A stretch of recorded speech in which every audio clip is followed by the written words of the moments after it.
ভালোবাসার আছে আপনাদের সঙ্গে এবং ইয়েস অবভিয়াসলি আমাদের সবার ভালোবাসার গুরু, আমাদের সবার মধ্যমণি গুরু আমাদের মাঝে কিছুক্ষণের মধ্যেই জয়েন করে ফেলবেন। সো দেখি আজকে কি আছে আমাদের জন্য। স্বাগত জানাচ্ছি তোমাকে। আসসালামু আলাইকুম গুরু। ওয়ালাইকুম আসসালাম। আমার এখানে আসতে পেরে অনেক এখন আনন্দ লাগতেছে, কারণ আমার অনেক দিনের সাধনা ছিল যে আপনার সাথে আমি দেখা করব, কথা বলবো। আমিও ভালো বোধ করছি, ভালো লাগতেছে যে তুমি আমাকে পছন্দ করো, ভালোবাসো এবং ফাইনালি তোমার সামনাসামনি আমরা এখন। অনেক আগে থেকে আপনাকে শোনা হয়, প্রায় 2013 শেষের দিক থেকে। ঠিক আছে। কি নাম তোমার? নাম মিজান মিয়া। মিজান, তোমাকে কি কায়িক পরিশ্রম করতে হয় অনেক? ছোটকাল থেকেই। কি ধরনের কাজ করো ছোটকাল থেকে? ছোটকাল থেকে রাজমিস্ত্রি, কাঠমিস্ত্রি, এমন কোনো কাজ নেই যেটা আমি করি নাই ফ্যামিলির জন্য। রাজমিস্ত্রি কাজ কোন বয়সে করো? আমি যখন ক্লাস 5-এ পড়ি তখন। 5-এ? যোগালদার ছিল তখন? ওই সিমেন্টের বস্তা মাথায় তুলতে হতো? প্রথম দিত না। 50 কেজি তো? 50 কেজি। তখন বয়স কত? তখন বয়স বাবারও। এ তো আমার ছোট বাচ্চা এমনের সময় তো রিক্সায় ডাকতে পারে না। এই 50 কেজি ওজনের বস্তা মাথায় তুলে দেওয়া হতো ওই সময়, রাইট? ওই যোগানের কাজ যেগুলো করে। কত করে পাইতা তখন ওই সময়? তখন দিত 170 টাকা, 200 টাকা। তারপর কি ইটও বহন করতে হতো ওই সময়? ওই যে সিমেন্ট, বালু। একটা ইট লম্বা করে রাখে, তারপর অনেকগুলো ইটের কয়টা সারি এরকম রাখতে হতো ওই 10-11 বছর বয়সে তোমাকে? তখন মনে করেন আমি 6টা 8টা এরকম নিতাম। 8টা সারি? মানে টোটাল 8টা ইট নিতা? টোটাল 8টা। একটা তো লম্বা করে রাখা, 1 2 3, তার মানে 3টা বা 4টা সারি উপরে থাকতো। একা উঠে নিতে হইতো। হাত দিয়ে লাগাল পাইতা কেমনে তাহলে? এই বইসা মনে করেন একটা ইয়াদ দিতাম, আর একটা ইয়াদ উঠিয়ে ইয়াদ দিতাম এই সাইডে। দেওয়ার পরে হাত দিয়ে লাগাল দিয়ে ধরতে না, নাকি ব্যালেন্স করে হাঁটতে? হ্যাঁ, ব্যালেন্স করে হাঁটতাম। এই 10-11 বছর বয়স। কি মিয়া নাম বললা তোমার? মিজান মিয়া। মিজান মিয়া।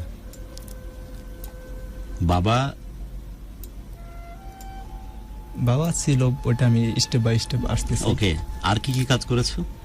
রাজমিস্ত্রি, কাঠমিস্ত্রি, টাইস মিস্ত্রি। এটার পর রাজমিস্ত্রি হয়েছে কোন বছর বয়সে? আমি এখন ওই বয়সে আর কি কি কাজ করেছো তুমি? যে সিমেন্টের 50 কেজি ওজনের, তাই তো 50 কেজি তো ওজন বস্তা। ধান লাগানো, কিষান, তারপর হচ্ছে আপনার বাদাম লাগানো। ওই 10-11-12 বছর ওই বয়সে? নিজের সিম যেটা পাইতাম, কারণ আমার মাথায় টেনশন ছিল যে আমার ফ্যামিলি যেভাবে চলে, যেভাবে পড়াশোনা। তোমার ওই টাকা দিয়ে ফ্যামিলি চলতো? আমার ফ্যামিলিতে লোক সংখ্যা ছিল, আমি আর আমার মা দুইজন খাইতে ওইটা নিয়ে। প্লাস আমার পড়াশোনা করছে। মা কি বলতেন এসব কাজ যখন তুমি করতে? উপায় তো নাই। হ্যাঁ, আমি আবার পাশাপাশি দোকান ছিল, মা দোকানে বসতো, আমি স্কুলে যাইতাম, স্কুল থেকে আসতাম, আইসা ওর মধ্যে লেখাপড়াও করতা, আবার দোকানদারি করতা। খেলতা কখন? তো খেলার বয়স 10-11 বছর। গুরু, আমি খেলার পাগলই ছিলাম। কিন্তু খেলতে পারতো তখন? কি খেলতা? এই আপনার ফুটবল আর ক্রিকেট আমার ফেভারিট খেলা। এই দুইটা জিনিস আমি আগে থেকে খুব ভালো খেলতাম।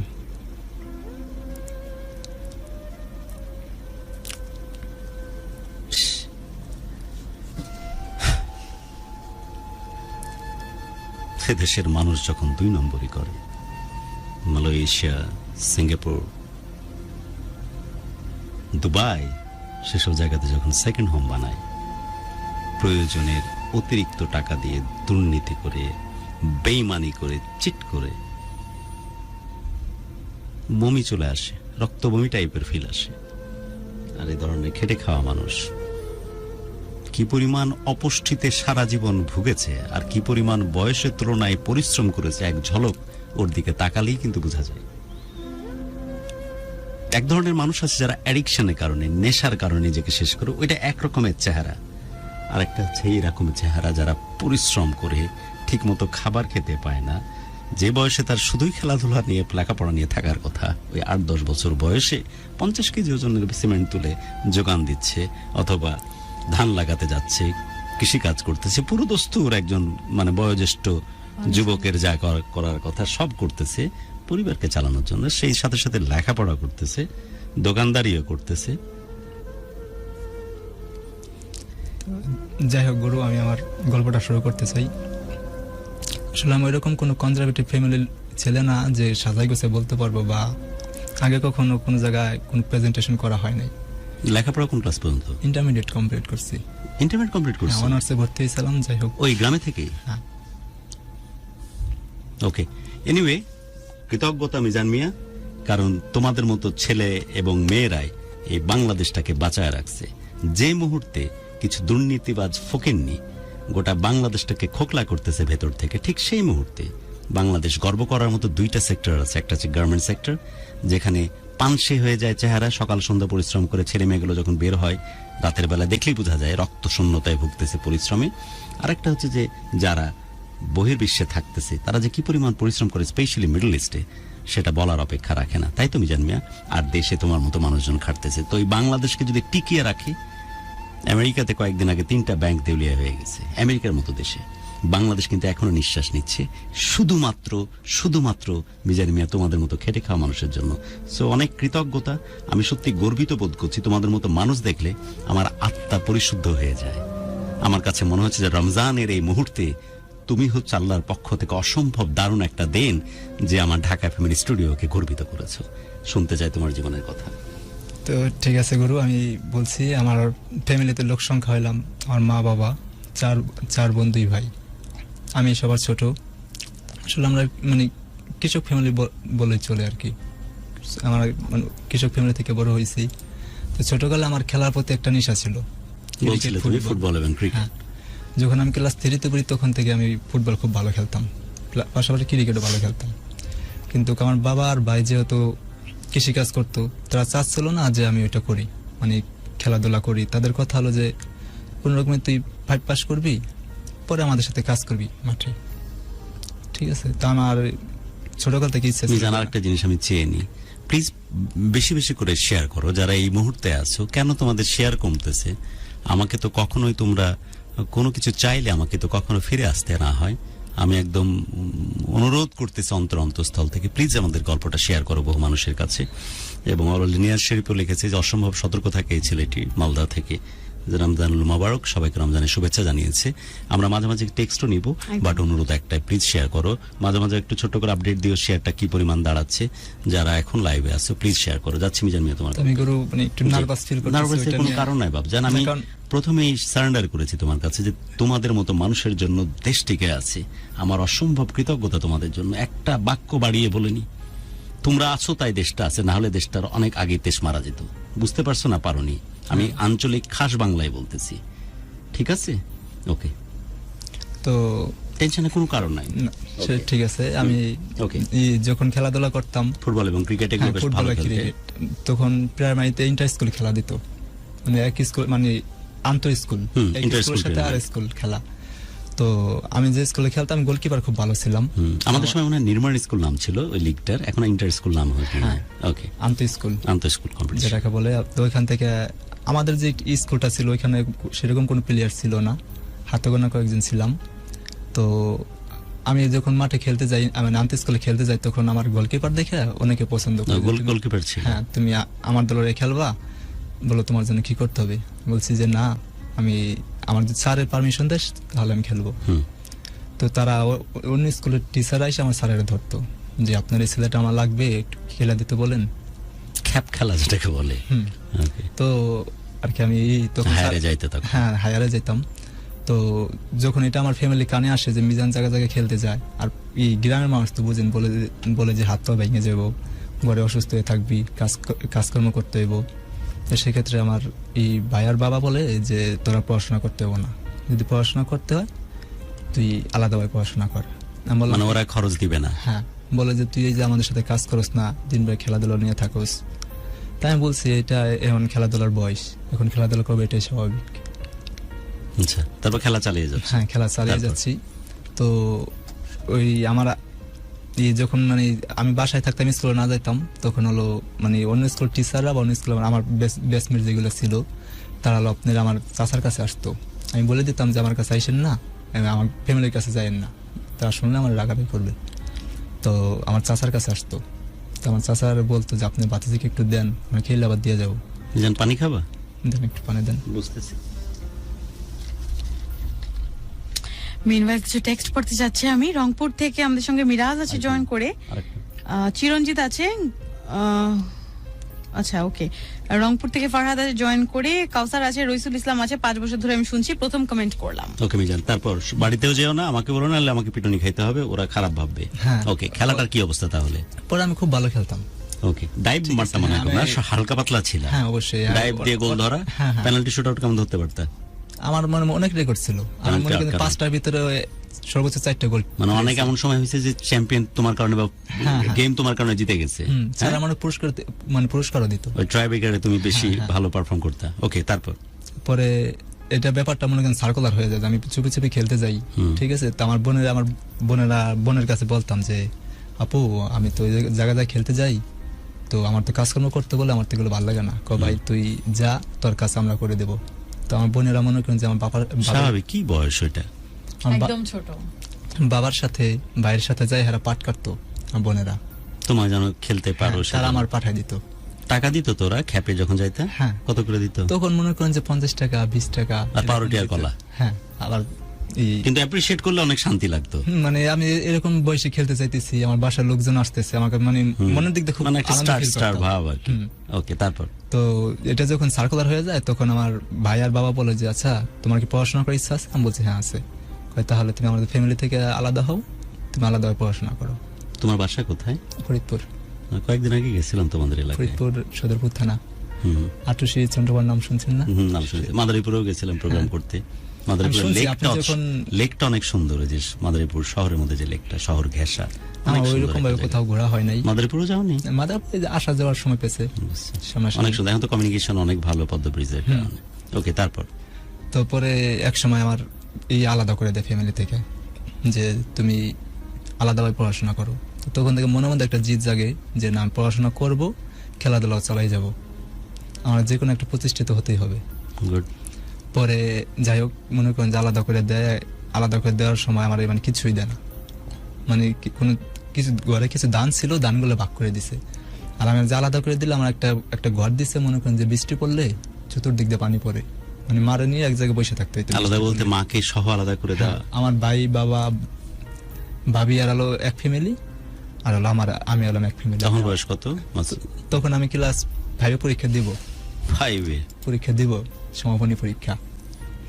দায়িত্ব হয়ে গেল পরিবারের, ফুল দায়িত্ব। আচ্ছা, তো যখন আমি যে আমার আলাদা করে দেয় তখন আমি স্কুলে ম্যাডামের কাছে এসে শেয়ার করলাম ব্যাপারটা। তো পরে ম্যাডাম আমার বলে আমি জান তুমি এক কাজ করো, আমার তো ছেলে নাই, তুমি আমার বাসায় থাইকে পড়াশোনা করো, তোমার পড়াশোনা আমি করাবো, আমার বাসায় রেখে মানে যতটুকু সম্ভব তোমার আমি করাবো সবকিছু।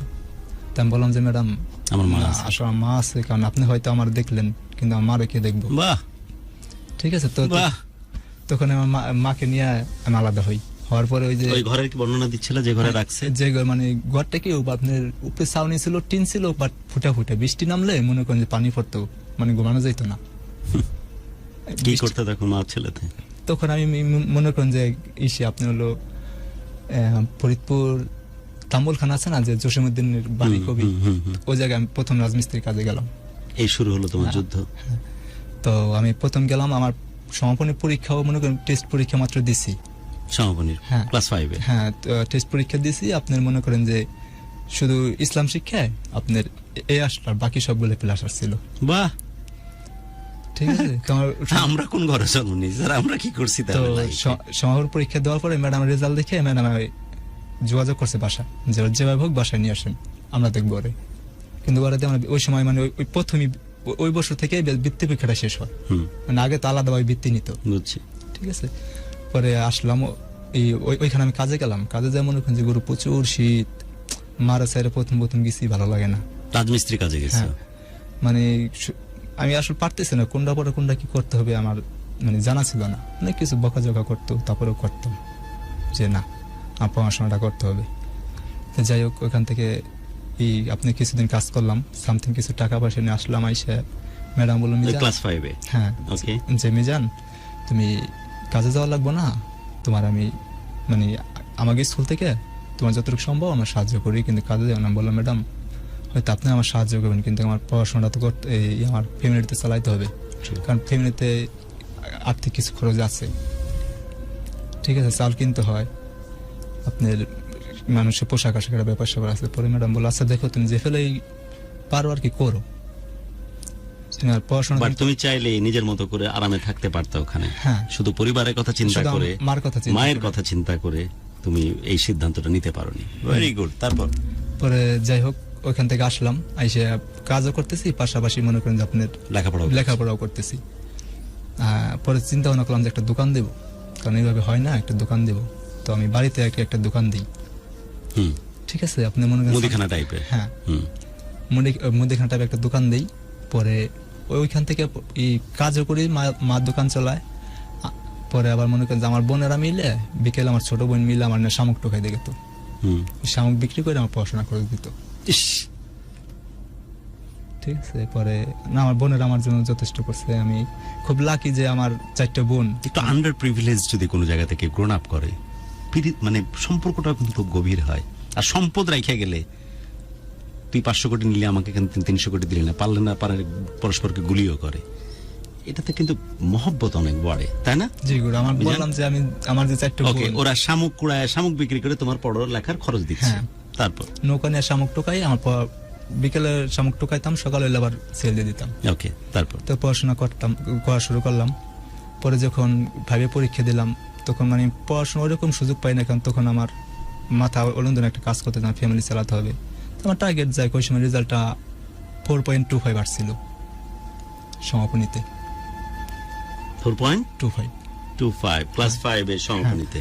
তো অনেক ভালো স্যার, তারপরে স্যারে বললো, মিজান তোমাদের যেরকম আশা করছিলাম সেরকম হয় নাই, কারণ আমি প্রথম দিক দিয়ে পড়াশোনা আসলে ওইরকম মনোযোগী ছিলাম না, খালি পড়াশোনা ফাঁকি দিতাম। ওকে ওকে, লেখাপড়ার ব্যাপার তো হলো, পরিশ্রম করতেছো, বড় হচ্ছো। তারপর যেহেতু আজকে আমরা ফার্স্ট রামাদান, আমরা একটু আর্লি হয়তো ক্লোজ করবো, সো একদম মূল গল্পে চলে যায় সরাসরি। এবার পরে হাই স্কুলে ভর্তি হই, হাই স্কুলে ভর্তি হওয়ার পর বাবা ভর্তি করে দিয়ে আসে। তো ওইভাবে চলতেছে, মনে করেন যে দোকান করতেছি, এই কাজ করতেছি, কখনো রাজমিস্ত্রি, কখনো কাঠ মিস্ত্রি, কখনো টাইস মিস্ত্রি, কখনো বাদাম লাগানো, কখনো ধান লাগানো, এগুলো কইরা পাশাপাশি পড়াশোনা করতেছি। তো যাই কিভাবে যাইতে যাইতে আমি 8 পরীক্ষা দিই। তো যে কোনো কারণবশত আমার একটা সাবজেক্ট ক্লোজ আসে। তো ক্লোজ আসার পরে আমি আর পড়াশোনা করবো না। আর মা বোনেরা অনেক করলো যে মানুষ নির্বাচন করে, নির্বাচনকে কত টাকা পয়সা নষ্ট করে, তারাও তো ফেল করে, তারা যদি আবার করতে পারে তুই কেন পারবি না, আবার চেষ্টা কর। তো যাই হোক, আমি আবার চেষ্টা করি। তো এখান থেকে আবার দ্বিতীয় বছরে 2টা পরীক্ষা দিই। ওই 2টা পরীক্ষা দেওয়ার পরে আমি আবার 9-এ ভর্তি হই। 9-এ ভর্তি হলে আমার হাই স্কুল একজনের সাথে একটা পরিচয় হয়, আমার স্কুলের টিচারের মেয়ের সাথে, নাম হচ্ছে সঞ্চিতা। ও আমি সবসময় স্কুলে একা একা থাকতাম দেখে ও আমার আলাদাভাবে ডাইকে না জিজ্ঞেস করলো যে, মিজান শোনো। আমি কি? আসলে তুমি সবার থেকে আলাদাভাবে থাকার জন্য চেষ্টা করো কেন? পরে আমি বলি যে, তুমি আলাদাভাবে কি জন্য থাকার চেষ্টা করি, তুমি শুনবা? পরে বললো যে হ্যাঁ। পরে এক জায়গায় ডাক দিলাম, ডাক দিয়া ও আমার বললো যে, আচ্ছা যেহেতু আমার ক্লাসমেট, তুমি না বলে তুই বলি। আমি আচ্ছা ঠিক আছে, সব কইলা বললাম। তো ও আমার কথাগুলো শুনে কান্না করলো। কান্না করার পরে আমি ও আমার বললো যে, তোর যদি কখনো কোনো সমস্যা হয়, বন্ধুদের কাছ থেকে আলাদা কেন থাকতে তুমি? তুমি গরিব তাই? আমার কাছে মানে সবাই টিফিন হলে আলাদা চলাফেরা করতাম। টিফিন হলে সবাই দোকানে দূরেই যাইতো। তুমি কি করতে? আমি যাইতাম 10 টাকা ঝালমুড়ি খেয়ে আবার রুমে এসে বসে থাকতাম ক্লাসে। কাছে ভিড়তা না? ওদের পোশাক আশাক পার্থক্য ছিল আলাদা? আমি কোন বয়স থেকে তুমি এই জিনিসগুলো বুঝতে শিখেছো যে আমি আলাদা, ওরা আলাদা? না, কারণ দেখতাম যে সব যখন পরীক্ষা হয় সবার গার্জেন সবাই নিয়ে আসে পরীক্ষা দেওয়ার সময়, কিন্তু আমি ঘুরে একা যেতাম। তো যাই হোক, ওই সঞ্চিতা আমারে বলে, তোর যে কোনো ধরনের সাহায্য লাগলে তুই আমার বলিস। সবচেয়ে বেশি কষ্ট কোথায় পাইছিলাম জান? পুরো আস্তে আস্তে স্টেপ বাই স্টেপ বলতেছি, তখন বুঝবেন। পরে সঞ্চিতা আমার বলতেছে যে, তোর যদি কোনো সাহায্য লাগে আমার বলিস। ও আর বাবারা বলে দিচ্ছে, বাবা গণিত টিচার, যে মিজান পড়বো, প্রাইভেট পড়বো, তুমি আর কোনো টাকা নিবা না। ও বলছে আচ্ছা ঠিক আছে। আর এমনিতে আমি যখন দোকান করলাম, ও যেগুলো জানতে পারলাম আমি দোকান করি, ও আমার কিছু ক্যাশ দিত, যদি দোকান কর, এটা নিয়ে আবার প্রয়োজন তুই আমার পরে দিয়ে দিস। তোর কাছ থেকে মানতাম, নিতাম, এইভাবেই ব্যবসা খাটাতে, আবার যখন লাভ হলো আবার দিয়ে দিতে। হ্যাঁ, টাকার মালটা বিক্রি করে দিয়ে দিতাম। তারপর পরে এক সময় আমি যখন যে মেট্রিক পরীক্ষা দেব, তখন আমার কাছে মানে ফর্ম করার মতো টাকা। ইসলাম রাকিব লিখেছো, ভাই তুমি অনেকটা আমার মতোই ছিলা। অনেকে রিলেট করতে পারছে নিজেদের সাথে মিজান মিয়াকে। মিজান, তারপর? তো আমি যখন মেট্রিক পরীক্ষা দেবো, তখন আমার কাছে টাকা নেই। মানে টাকা আছে বলতে কিছু টাকা আছে, ওটা তো দোকানে খাটানোই, ঠিক আছে।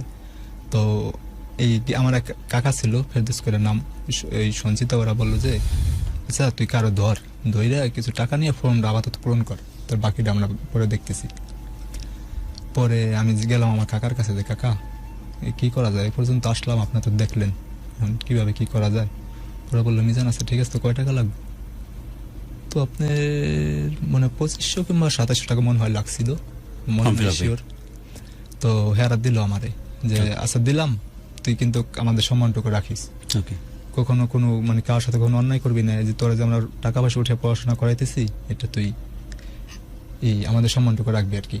আমি বলছি আচ্ছা ঠিক আছে। তখন থেকে ওই দিন থেকে শুরু করে, এই কাকার নাম হচ্ছে ফেরদৌস, ওই দিন থেকে শুরু করে মনে করেন যে আমার যত যা লাগতো হ্যাঁ সব হয়ে দিত, কাকাই দিত। হ্যাঁ, এই গাইড কিনা, বই কিনা, বই তো স্কুল থেকে দিত, গাইড কিনা, টিউশনি।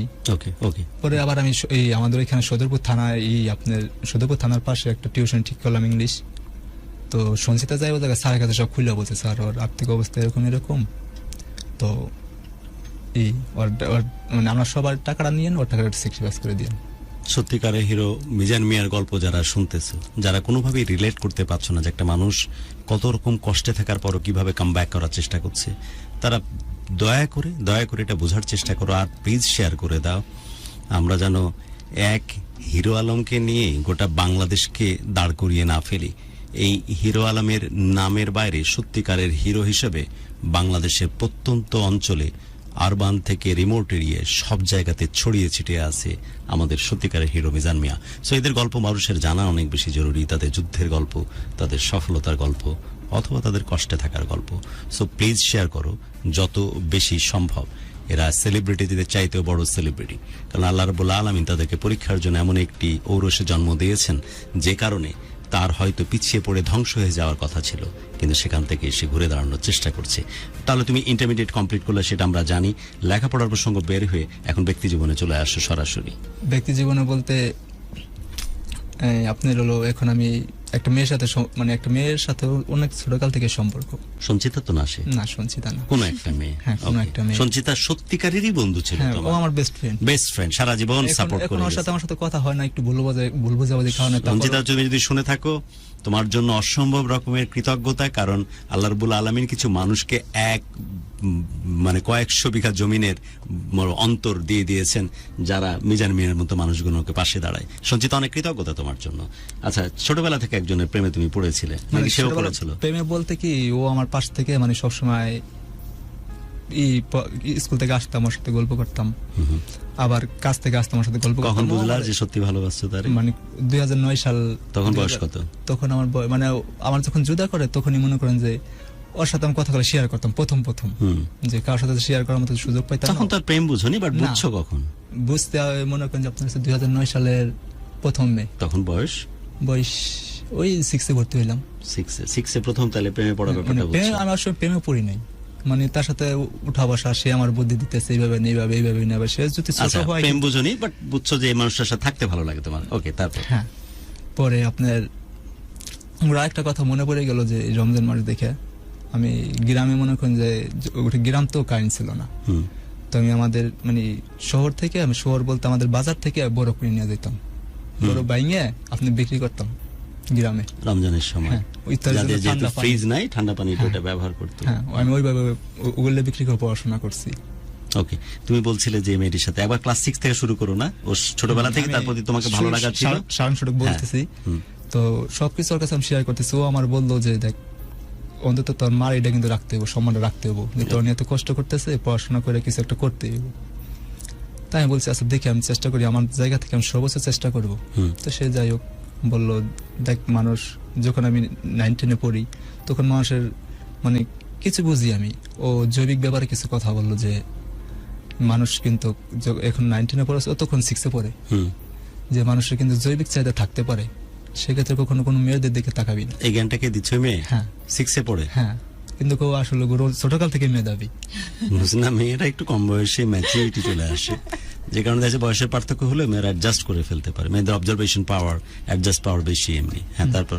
পরে গুরু আমি আমার বুঝে, আর আমি ওর সবকিছুই করি, মানে আমার মতো আমি চলতে থাকি, একটা সময় আমার মার মনে করেন যে ইসে পেশা এই যে ডায়াবেটিসের সমস্যা ধরা পড়ে, আর হলো হার্টের সমস্যা ধরা পড়ে। ওকে, তখন আমি কি করব, মানে আমি দিশেহারা হয়ে গেছি, যখন আমার কি করা সম্ভব। আমার ভাই আমার দেখতেছে না, বা আলাদা করছে কখনো এও মানে জিজ্ঞাসা করে নাই যে মিজান তুই কিভাবে চলস, চলতে ফিরতে কষ্ট হয় কিনা, বাবাও জিজ্ঞেস করে নাই, কখনো আমার সাথে কথাও বলতো না। এই যে গরু এখন চলে, মনে করেন যে 2010-এর দিকে যুদ্ধ হয়েছে, এখন 23 চলে, আমি আজও পর্যন্ত আমার বাইরে এখনো ভাই বলে ডাক দিইনি। জুদা বলতে ভিন্ন হয়ে যাও, আলাদা হয়ে যাও। যখন আমার আলাদা করে তখন কিন্তু গরু আমি তাদের ঘরে যে বসে থাকতাম, আমি বুঝতাম না আলাদা জিনিসটা কি। ছোট তো তুমি তখন ছোট, তাদের ঘরে রান্না করতেছে, ভাত দেখাইতেছি, কিন্তু আমার বই নিয়ে মা বলতেছে যে জান তুই কি আলাদা জিনিসটা বুঝোস না। আমি আলাদা কি, তারা তাদের ঘরে থাকে, আমরা নানার ঘরে থাকি, আর একটুকুই তো আলাদা। 10 বছর 11 বছর বয়সের ঠিক আছে। বাচ্চা কি বুঝতে যাবে? ওরা ভাত রান্না করতেছে, পাশে গিয়ে বসে যাচ্ছ, খাবার যাতে দেয় বা খাও। হ্যাঁ না দিত, দিত। হ্যাঁ ভাবি ডাকতে দিত। কিন্তু এই ভাইকে ভাই বলে ডাকা হয়নি গত 13 বছরে? এখনো ডাকি না। কোন পৃথিবীতে এসব নিয়ম চলে আমি বুঝি না। প্রয়োজন ছাড়া গরু আমি তার সাথে কখনো কথা, আমার মনে হয় না যে তার সাথে আমি কখনো কথা বলি। যদি খুব বেশি প্রয়োজন হয় আমি যেমন ভাবির কাছে বলি, বা আমার বাস্তব রক্তের আপন ভাই, না আপন ভাই, এক মার পেটে দুই। আজ 13 বছর হলো, তার সাথে কোনো ওই আলাদা হওয়ার কারণে বাবা যে আলাদা করে দিল, হ্যাঁ। ওটা আলাদাই আছো।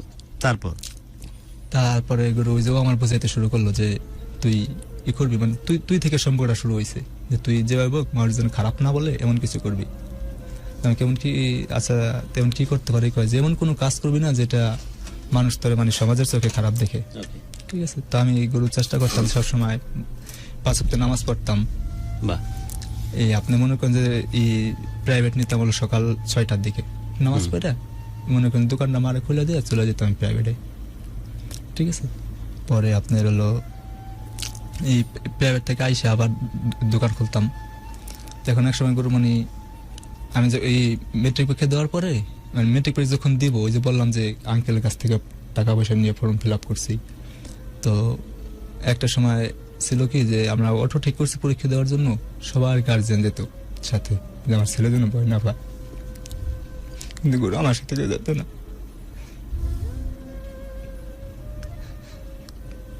তারপরে আমি গরু সবসময় নিজের কন্ট্রোল রাখার চেষ্টা করতাম, যে না কি হয়েছে, আমার তো কেউ নাই, থাকলে তো অবশ্যই আসতো।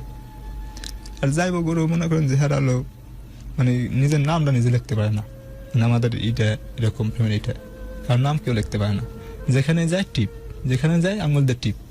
তা আমি যদি গরু মনে করেন যে বই খাতা নিয়ে বসে থাকতাম, শীতের দিন আমার মা কি করতো, এই হাজালে করে আপনার কিছু এই গরম নিয়ে তো ওই যে আপনার যে ছাইগুলো যেগুলো বলে ডেন না পার পাশে রাখতো, যেতে পর আমি তো গরু কলম দিয়ে দাগাদাগি করতাম, আমার পাশে বসে থাকতো, না পালা পড়াশোনা করতেছে, বোঝারও ক্ষমতা নাই তার যে আসলে পড়তেছে না, দাগাদাগি ওই যে আমি বই নিয়ে বসে রয়েছি, তার মানেই পড়তেছে। আমি তার মানে পড়তেছি। গোটা পরিবারের মধ্যে এমন লেখাপড়া জানা কেউ ছিল না, কিছু হলেই টিপ, সবাই টিপ। পরে গুরু সবচেয়ে বেশি ভালো লাগে যে আমার স্কুলে যখন আমার স্কুলে আমার সবাই 22 নামে চিনে, ভালো বললে যে 22 থেকে আমার দেখাই দেবো, গ্রামে 22 থেকে আমার দেখাই দেবো। ঠিক আছে, পরে যাই হোক, পরে আমার মনে করেন যে চলো যুদ্ধে দেওয়ার সময় ওই যে ঘরটা দিছিল না, ওই ঘরে মনে করেন যে আলাদা করে দিল যখন, তখন যে তখন ওই ঘরে থাকা যায় না, ওই যে বৃষ্টি পড়লে বা বৃষ্টি পড়লে থাকা যায় না। পরে আমি মারে বললাম মা এখন কি করা যায়, মা বললো কি যে সে ঘরটা ঠিক কর, যে কোনো একটা চিন্তা ভাবনা কর। পরে আমি বাবারে বললাম যে আমার ঘরটা ঠিক করে দেন না কে। পরে সে বললো যে আচ্ছা ঠিক করে দিবে লাগছি। তো আমার যে জমি ছিল ওই জমি হলো সে নিয়ে গেছে আমার ভাই, জমি এখন আমি খাবো, আর গিরমি দিছে ওই টাকা মানে কট রাখা যেটাকে বলে, বন্ধক রাখছে, বন্ধক দেওয়া, ওই টাকাটা তার ঘর ঠিক করে দিব। আরে আল্লাহ, ঠিক আছে, তো গুরু ওই টাকাটা ঘর ঠিক করে দেয়। তো মনে করেন মানে ছেলের মতো ব্যবহার তোমার সাথে একেবারেই সে করতেছে না, না তার ছেলে একটাই, কারণ তার হিংসা যে আমার এই ছেলে হলো কৃষি কাজ করবো আর সে পড়াশোনা করবো, একই তার জন্মদাতা পিতা, শুধু আলাদা করে দেওয়ার কারণে তোমাকে সে স্বীকৃতি দিচ্ছে না, দিচ্ছে না। পরে আমি ওই অনুরাগে বাইরেও ডাক দিতাম না, বাবারও ডাক দিতাম। আচ্ছা, আমরা অন্য আলাপে ছিলাম এর আগে মিজান, নাহলে আমরা গল্প আগাতে পারবো না। আমরা বলছিলাম যে ছোটবেলা থেকে পরিচয়, মেয়েটি খুব ম্যাচিউর, এবং এই মেয়েটার সাথে সম্পর্ক আস্তে আস্তে তুমি প্রেমে পড়েছো, টের পাইলে 2010-এর 1 মে হ্যাঁ, right? 10-এর পহেলা মে। সেদিন টের পাইলা যে তুমি সত্যি এর তখন প্রেমে পড়েছো। মানে আর পারিবারিক এই কষ্ট এগুলো তো চলতেছে, মায়ের হ্যাঁ। সমস্যা অসুখ এগুলো চলতেছে, ঘর বানাতে হবে সেগুলো প্রবলেম চলতেছে। সো ওইখান থেকে যে বাকি গল্পটা টান দাও। তো আপনার ওই মেয়েটার আমি বলি যে আমরা কিন্তু তোমার একটা পারিবারিক অবস্থার বর্ণনা মোটামুটি পেয়ে গেছে, আর না বললেও চলবে। এখন তোমার ব্যক্তি জীবনের গল্পের কথা বলো, ওই ছোট বয়সের হ্যাঁ, মেয়েটিকে ওই নিয়ে। ছোট বয়সী মেয়েটা পরে আমি একসময় মূল কথা হলো ওর মায়ের পড়ে যাই। ঠিক আছে, পরে ওরা আমি বলি যে আমার তোরা খুব ভালো লাগছে আমার সাথে, আমি তোর আই লাভ ইউ বলতে চাই। ইস, কোন বয়সে I love you বলতে শুনতাম চায়? মানুষের কাছে, আসলে ওই সময় আই লাভ ইউ মানিটা আমি যখন মানে মানিটা আমি বুঝি না। ওই পয়লা মেয়েতে কি ফিলটা আসলো যে I love you বলতে চাই? পরে ও বলছে আচ্ছা ঠিক আছে। তো আমি বলছি যে তুই আজকে কাপড় পরবি, মানে শাড়ি শাড়ি। পরবি? আচ্ছা, তাও ভালো। তো কাপড় পরছে। পরার পরে আমি ওই ওর আই লাভ ইউ বলে ও অ্যাকসেপ্ট করে। তো তখন থেকে মনে শাড়ি হয় পরে আসছিল? শুধু কাপড় পরা, আমার কাছে ছবি আছে এখন। মানে শাড়ি পরা? কাপড় কাপড় কি রে ভাই, বুঝিনি। কাপড় বলতে আপনি শাড়ি বলতে যেটা বুঝে মানুষের বিয়ের আসরে যেটা পরে ওটা হচ্ছে মানে আমার গ্রাম অঞ্চলে আঞ্চলিক ভাষা ওটাকে শাড়ি বলে। আর আচ্ছা। আর এমনিতে মানে দৈনন্দিন জীবনে মানে ঘরে যে কাপড় ওই শাড়িটাই যদি পরে নাকি সালোয়ার কামিজ? না কাপড় ওই শাড়িটাই পরলে সুতির ওটাকে শাড়ি, সুতির শাড়ি, হ্যাঁ, সুতির শাড়ি, ও, নরমাল শাড়ি। ও, ওইটাকে মানে কাপড় বলে। মানুষ দৈনন্দিন মানে ঘরে বাইরে যে চলাফেরা করেন সবসময় যেটা পরে আর কি আচ্ছা, ওটাতে কিন্তু এই কাপড় বলে। এই পরনো তা এর আগে তুমি তাকে দেখোনি তো? না দেখছি সে আমাদের এলাকায় আমাদের রিলেটিভই একটা। না না, তাকে কি এই পোশাকে দেখেছো ওই কাপড় পরা? না না, সে আমার জন্যই পড়ছে। আচ্ছা, পরে কেমন তো দেখাচ্ছিল? খুব ভালো লাগছিল গুরু, হ্যাঁ, খুব ভালো লাগছিল। ওই ছবিটা আছে, ওই সময় ছবিটা হ্যাঁ, আছে, দেখাতে পারো? অবশ্যই। দেখি দুই একটা টেক্সট পড়ো তুমি ফাঁকে। আর আমার অনুরোধ একটা, যে পেজ শেয়ার করো। সত্যিকারের হিরো যারা, তাদের মতো একজনকে নিয়েই আজকের প্রোগ্রাম করছি। কোন কথা বাদ দিয়ে কোন কথাটাকে চিন্তা করব? 10-11 বছর বয়সে একটা মানুষ 50 কেজি ওজনের সিমেন্টের বস্তা মাথা নেয়ার কষ্ট করতেছে, 7-8টা ইট মাথায় নিয়ে বহন করতেছে, কৃষককে নিয়ে কিষানের কাজ করতেছে। কি বাদ দিব? ওর তো তখন অনেক কম বয়স। কম বয়স বলতে গুরু কিন্তু একটু ম্যাচিউর, খুব ভালো বুঝতো, মানে একটু মোটা তো, ঠিক আছে। মানে এই আপনার কম বয়স হলে বোঝা যেত না, মনে যেত যে না একটা বয়স্ক একজন লোক। এবং গলায় কিন্তু একদম মালা টালা পুরো একদম মোটামুটি ওর মতো করে হ্যাঁ। যতটুকু সাজা যায় সাজুগুজু করে আসছে। অনেক ছোট। তখন ও ক্লাস মেবি 3-তে না হলে পরে পরে। আল্লাহ, আচ্ছা, পায়ে কি দিয়েছিল? আলতা টালতা দিয়েছিল? না, শুধু ও কাপড় সাজার পরছে। ধরনটা দেখ কি না। সুন্দর করে শাড়ি পরে গহনা পরে বের হয়ে গেছে। আচ্ছা, তারপর? তো গুরু তো আমি প্রপোজ করি। হুম, পরে মনে করেন যে তো আমাদের উত্তরে কি বলে? হ্যাঁ, সে অ্যাকসেপ্ট করে। করে কি কয়? হ্যাঁ, আমার সে জ্ঞান দিতেছে এইভাবে না এইভাবে মানুষের সামনে যেন আমি মুক্তিতে দাঁড়াইতে পারি, যে তুই যদি কখনো সফলতা পাস যে আমি যেন বলতে পারি যে না এটা আমার অবদান আছে। হুম, তো সেই মনে করেন তার মতোই করতেছে, আমিও তার কথা শুনতেছি। তো এখন গুরু মনে করেন যে তার সাথে সম্পর্ক নেই, সে মাঝে আমি যখন ইন্টারমিডিয়েট কমপ্লিট করি হুম। তখন হলো আপনার হয়ে যায়, এই ব্রেকআপ হয়ে যায়। কারণ? ঠিক আছে, কারণ হলো তার জায়গা জায়গা থেকে দেখতে আসে। তখন বয়স কত ওর? তখন গুরু কোন ক্লাসে? দেখতে আসে, তখন হলো মানে ও 8 পর্যন্ত পড়াশোনা করছে। আচ্ছা, যারা তখন তো 18 তো হয়নি। হ্যাঁ, গুরু আর আমি ছোটকাল থেকেই মায়াবতী বলে ডাকতাম, কারণ তার ম্যাডাম ত্যাগ করতে পারতাম না। তার অন্য একটা নাম ছিল, নামটা যাই হোক, মায়াবতী। মায়াবতী। তারপর বিয়ে আসতেছে, হ্যাঁ। তখন কি ব্রেকআপ তো- হয়ে গেল এই জন্য? হ্যাঁ, তখন সে আমার বলতো মানে আপনার গত সহবরাতে হুম, মানে ওই প্রথম সহবরাতে বিয়ের আগে আমি ওর সাথে দেখা করতে যাইতাম, যে ওর সাথে দেখা করতে আসছি। ও আমার বলতো যে, আমি বললাম যে নামাজ পড়বি না? বলে যে আজকে নামাজ পড়বো না। আমি বললাম কি জন্য? বলে যে নামাজ পড়ে কি চাও আল্লাহর কাছে? আল্লাহর কাছে যা চাবো সেটা আমি পাইতেছি না, নামাজ পড়বো কি জন্য? তো গুরু আমি বললাম, এটা বলতেছে? হ্যাঁ, আমি বললাম কি জন্য? তোমার মায়াবতী হ্যাঁ, আমার মায়াবতী কি বলতেছে? যে না নামাজ পড়বো না। আমি বললাম কি জন্য? আমার জন্য কি দোয়া করবি না? পরে বললো যে না, আমি আসলে নামাজ পড়তে চাইছি এই জন্য যে আমি ছোটকাল থেকে চাইলাম কারে, আর এখন পাইতেছি কারে।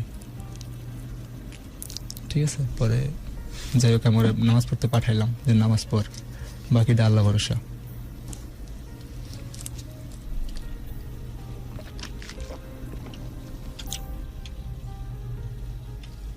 তারপর? তো সে নামাজে গেল, নামাজে নামাজ শেষ করলো। তারপর দিন আমি বলছি যে আমার জন্য দোয়া করছিস তো? বলছে যে হ্যাঁ। ঠিক আছে, আমি এরকম ভাবে দোয়া করি যাতে আমি আমার সকলের দ্বার প্রান্তে পৌঁছতে পারি। পরে যাই গুরু এক সময় ওর বিয়েটা হয়ে যায়। তুমি তো যেখান থেকে আটকানো তো ক্ষমতা তোমার ছিল না। আটকানোর ক্ষমতা ছিল না, কারণ ওই সময় আমার ইচ্ছা ছিল যে আমি পড়াশোনাটা করবো। এখন বোকামি করতে যাওনি যে পালিয়ে যাবো, অমুক করবো, তমুক না, করবো, যা করে। সে আমার বলছে যে চল পালিয়ে যাই।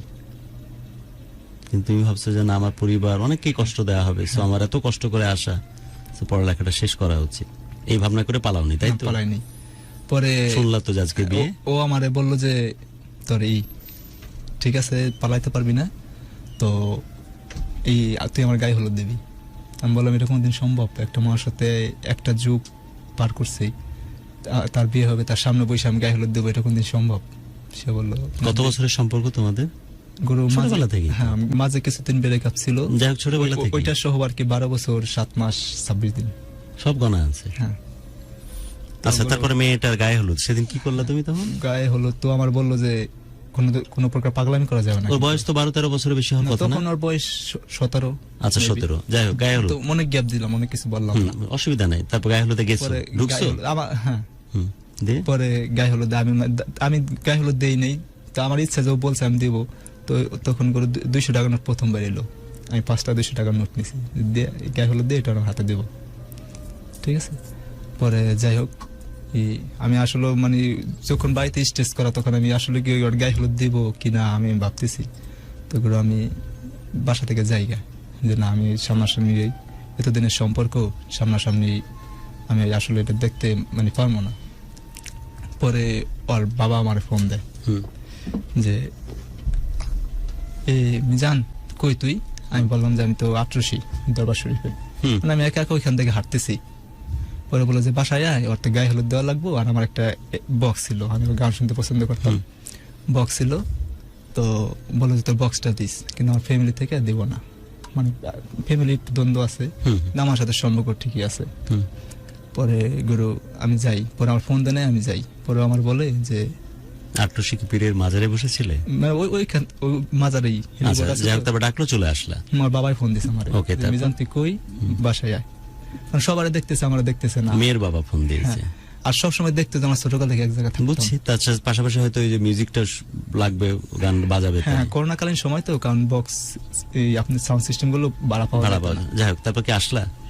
পরে আসলাম, পরে গায়ে হলুদ দিতেছে, আমি দাঁড়াই রয়েছি, কিন্তু গুরু আমার মনের ভিতর থেকে মানে এরকম ভাবে খারাপ লাগতেছে যে মার সাথে এতদিন সম্পর্ক আজকে মাস্টার অন্য করে হয়ে যাইতেছে। আর ও আমার তার আগে বলছে যে আমার ওর মাথায় হাত রেখে যে আমার একটা কথা দেন, বলছে কি আমার গায়ে হলুদ কোনো রকম পাগলামি করবি না। যেহেতু তুই বিয়ে করতে পারলি না, যদি তোকে বললাম পালিয়ে যা, তাও পারলি না, তাহলে আমাকে আমার মতো করে যেতে দেখ, পাগলামি করিস না, তাই? ওকে, তারপর তো গুরু আমি মানে দাঁড়ায় দাঁড়ায় দেখতেছি। কত দূরের দূরত্ব তখন এখান থেকে? মনে করেন যে মানে প্রায় 6-7 হাত। হ্যাঁ, এরকমই। ওকে, ওই স্টেজে বসা? হ্যাঁ, ওই স্টেজে বসা, কিন্তু গুরুর মুখের দিকে তাকানো যায় না, আবার চোখ দিয়ে পানি পড়তেছে। ও তাকাচ্ছে তোমার দিকে? হ্যাঁ, আর চোখ দিয়ে পানি পড়তেছে। পরে আমি হঠাৎ করে বৃষ্টি আসে, আমার আর গায়ে হলুদ দেওয়া হয় না, মানে যখন সবাই গায়ে হলুদ দেওয়া শেষ আমি গায়ে হলুদ দিব। তোমার দোষও হলো না, যেহেতু বৃষ্টি আসছে, সো এখন তো বৃষ্টির কারণে হলো না, দোষ দিতে পারবে না কেউ। না, পরে আমি গুরু আসলে ওইখান থেকে যাই, যাওয়ার পরে তোর জন্য প্রকৃতিও কাঁদছে সেদিন, বৃষ্টি তো সে কারণেই আসছে। ও আমার যখন বলছে যে মাথায় হাত দিয়ে বল, কোন রকম পাগলামি করবি না, তখন গুরু আমি সরাসরি আপনার এক মানে গ্রাম এলাকায় ফকির যাকে বলে, যে বলছি দেখেন তার কাছে গেছি, আমার এক ছোট ভাই নিয়ে গেছে আমারে, ওনার কাছে শেয়ার করছি ব্যাপারটা যে আমি তো মানে এখন কি করতে পারি, আমি তো মনে করছি মনের দিক দিয়ে অনেক পিছিয়ে গেছি। যাই হোক, আমরা এগুলো পরে শুনবো, বাট আমি চলে যাচ্ছি, আবারও বৃষ্টি আসলো, গায়ে হলুদ দেয়া গেল না। তারপর? হ্যাঁ, পরে বৃষ্টি কমলো না, আর আমি গায়ে হলুদ দিতেও পারলাম না, আর ও তাকাচ্ছে বারবার। পরে তারপর দিন মানে ওর আবার আনতে যাইবো, পরে ওর বাবা মানে বলে, কিন্তু গুরু মাঝে ওর ভাই আমার ব্যাপারটা জানে, ঠিক আছে, ব্যাপারটা জানার পরে ভাই আর ভাবি ওর অনেক রাগারাগি করে, মানে আমাদের ঘনিষ্ঠ রিলেটিভের মধ্যে তো সম্পর্কটা, পরে ওরা অনেক রাগারাগি করে। পরে আমি বলছি যে ওর রাগারাগি করে লাভ নাই, যে সব দোষ আমার। তুমি তো কোনো ঝামেলা করতে যাওনি, কিছু বলার তো কোনো কথা না এখানে। আচ্ছা, যাই হোক, তারপর হলো বিয়ে কি হয়ে গেল? তারপর পরে গুরু বিয়ে হয়ে যাওয়ার পরে ওই আইসে বাড়িতে আইসে বলতেছে আমি ওই বাসায় যাবো না। কয়দিন পর? প্রথম যেদিন আসছে ওরা নিয়ে গেছে না বৌসা যায়, তারপরে আবার মনে করেন যে নিয়ে আসছে, তারপরে আবার নিয়ে যায় না, ওইখান থেকে আইসে বলতে যে আমি আর যাবো না। এখন সবাই তো আমাদের সন্দেহ করতেছে, এর কারণে মনে যাবো না বলছে। হ্যাঁ, তোমার কোনো ব্যাপারই নাই এখানে। না, মানে আছে সেটাও আর আমি জানি, ওর ভাবি জানে আর ওর না মা জানে। তুমি তো কিছু আর যোগাযোগ করা, ওর সাথে ই করা, এগুলো তো আর করতে যাওনি। না না না, আমি আর যোগাযোগ সম্পর্ক যা করতে ছিল আগে ছিল, বিয়ের পর তার কোনো যোগাযোগ রাখতে যাওনি। পারিনি। না কিন্তু ওরা ভাবতেছে যে এর কারণেই মনে হয় চলে আসলো মেয়ে, বাজাইতে চাচ্ছে না স্বামীর ঘরে। ওকে, তারপর? পরে গরু যাবে না, এখন ও বলতেছে যে সমস্যা কি, যাবে না কেন? পরে ওর যাবার মানে দেখায় যে সে শারীরিকভাবে অক্ষম, মানে সে জনগণের কাছে এটা বলতেছে। কিন্তু তখন সবাই মানে যারা আমার ব্যাপারটা জানে তারা মনে করেন যে আপনি যে এটা হয়তো অজুহাত হিসাবে ব্যবহার করছে। হ্যাঁ, কিন্তু মানে সবাই তখন আমাদের সন্দেহ করতেছে, কিন্তু গরু ওর সাথে অক্ষম বলতে ধরো একটা 15 হাত কুয়া আছে, সেখানে মাত্র 5 হাত দড়ি, হ্যাঁ, হ্যাঁ। তাহলে তো পানি এত কুয়া থেকে তোলা যাবে না। হ্যাঁ হ্যাঁ ওইটাই। তো এইরকম বোঝানোর চেষ্টা করছে, বাট আসলে হয়তো ঘটনাটা আসলে গরু অন্যরকম ওইটাই- হতে পারে, যে হ্যাঁ। ওটা অজুহাত হিসেবে ব্যবহার করছে, আমার- হয়তো ছেলেটা সক্ষম। ওরা আমি পরে এক সময় কথা বলি ওর সাথে, মানে একটু গোপনে, যে আসলে সমস্যাটা কি। পরে বলে যে দেখ সমস্যা কি, আমার কাছে থাকবো না, আমার ভালো লাগে না। ভাল লাগে না মনের কারণে। ঠিক আছে, পরে আমি বললাম কি জন্য, কারণ আসলে চাই না যে অন্য একটা পরপুরুষ আমার সাথে থাকুক, ও আচ্ছা, সেটা কারণ। মানে সেটা হলো মানে আমার জন্য মানসিক কারণে থাকেনি, শারীরিক সক্ষমতার জন্য না। ওইটা হলো ওটা শুধু তো ওসিলা, অজুহাত। অজুহাত। তারপর পরে বললাম যে আচ্ছা থাক, না হলে মানুষ আমার খারাপ বলবে, কারণ সবাই ভাবতেছে যে ওই এখন এটা বুঝলো কিভাবে, নতুন বিয়ে হলো, তার মানে ওই ছেলের সাথে আগে ওর কোনো সম্পর্ক হয়েছে। তাহলে অন্যদিকে গেল ব্যাপারটা, হ্যাঁ, যে 2 দিনও হলো না বিয়ে হয়, এখনই বুঝলো কিভাবে যে সক্ষম না অক্ষম। তার মানে এই কুয়াতে আগেও কেউ দড়ি নামিয়েছে এবং সেটা তুমি, এরকম সন্দেহ এটা হলো করতেছে। একটা সন্দেহ মানে এটা করতেছে। খারাপ দিকে চলে গেল কিন্তু গুরু ব্যাপারটা। আর বিয়ের আগ পর্যন্ত আমি ওর শরীরে কখন টাচ করি সেটা আমি বিশ্বাস করি তোমার কথা। ওর সাথে দেখা করতে যাইতাম, কেন জানি তোমার কথা বিশ্বাস করতে আমার মন চাচ্ছে। হ্যাঁ, তারপর? ওর সাথে দেখা করতে যাইতাম, জাস্ট কপাল একটা কিস করতাম, হুম। এইটুকুই। ঠিক আছে, তাছাড়া আমি কখনো তার মানে ওইরকম ভাবে আমি কখনো কোনো ই করি নাই।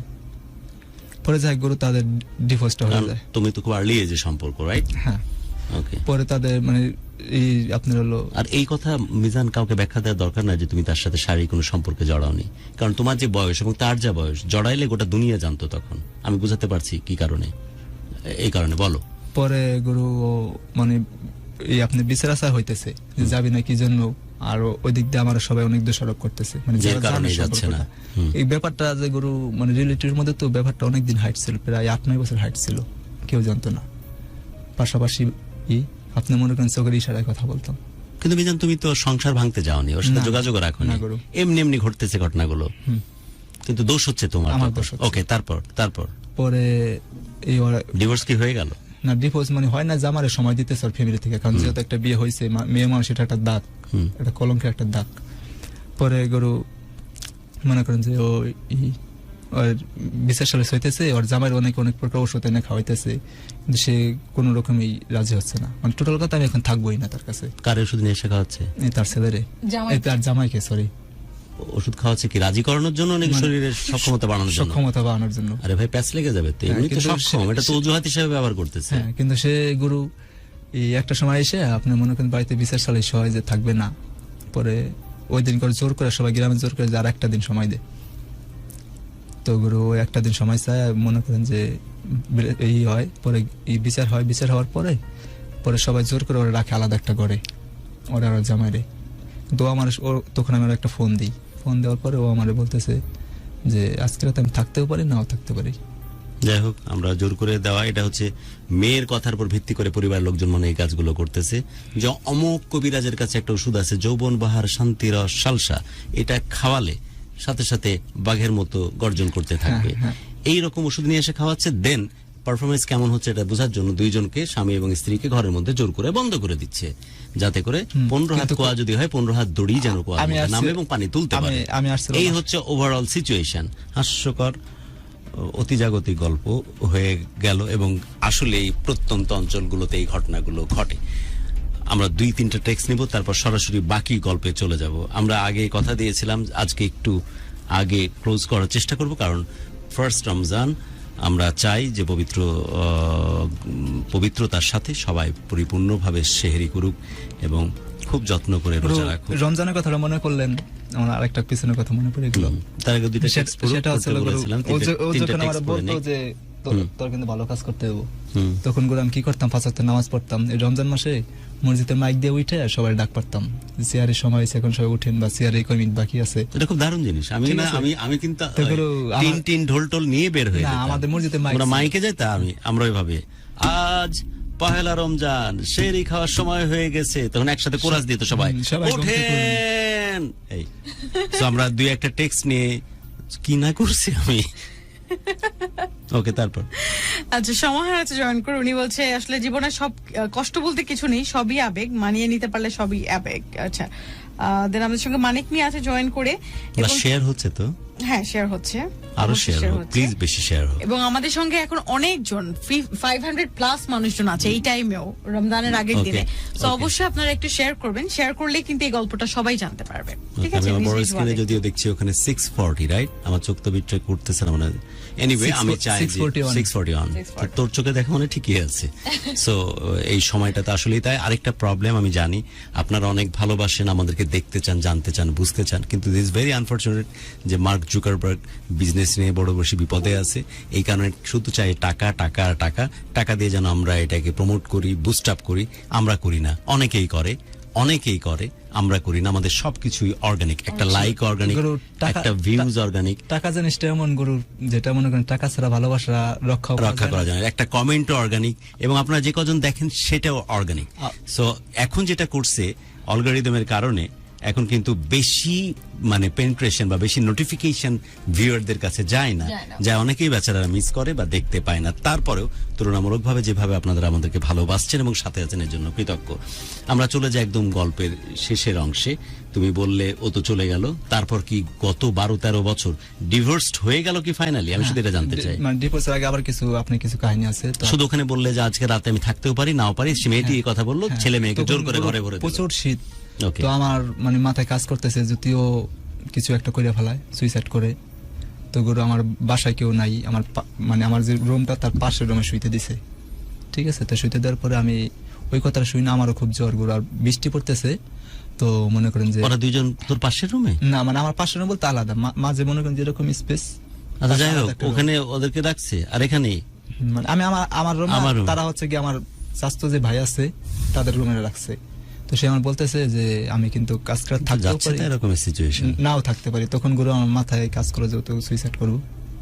তো গুরু আমার প্রচন্ড জ্বর আর বৃষ্টি, ওই বৃষ্টির ভিতরে মনে করেন যে আমি, আর বাতাস শীতের সিজনে, তো বৃষ্টির ভিতরে আমি মনে করেন যে ওই ঘর সামনে দাঁড়ায় রয়েছি, মানে যাতে কখনো একা না বেরোয়।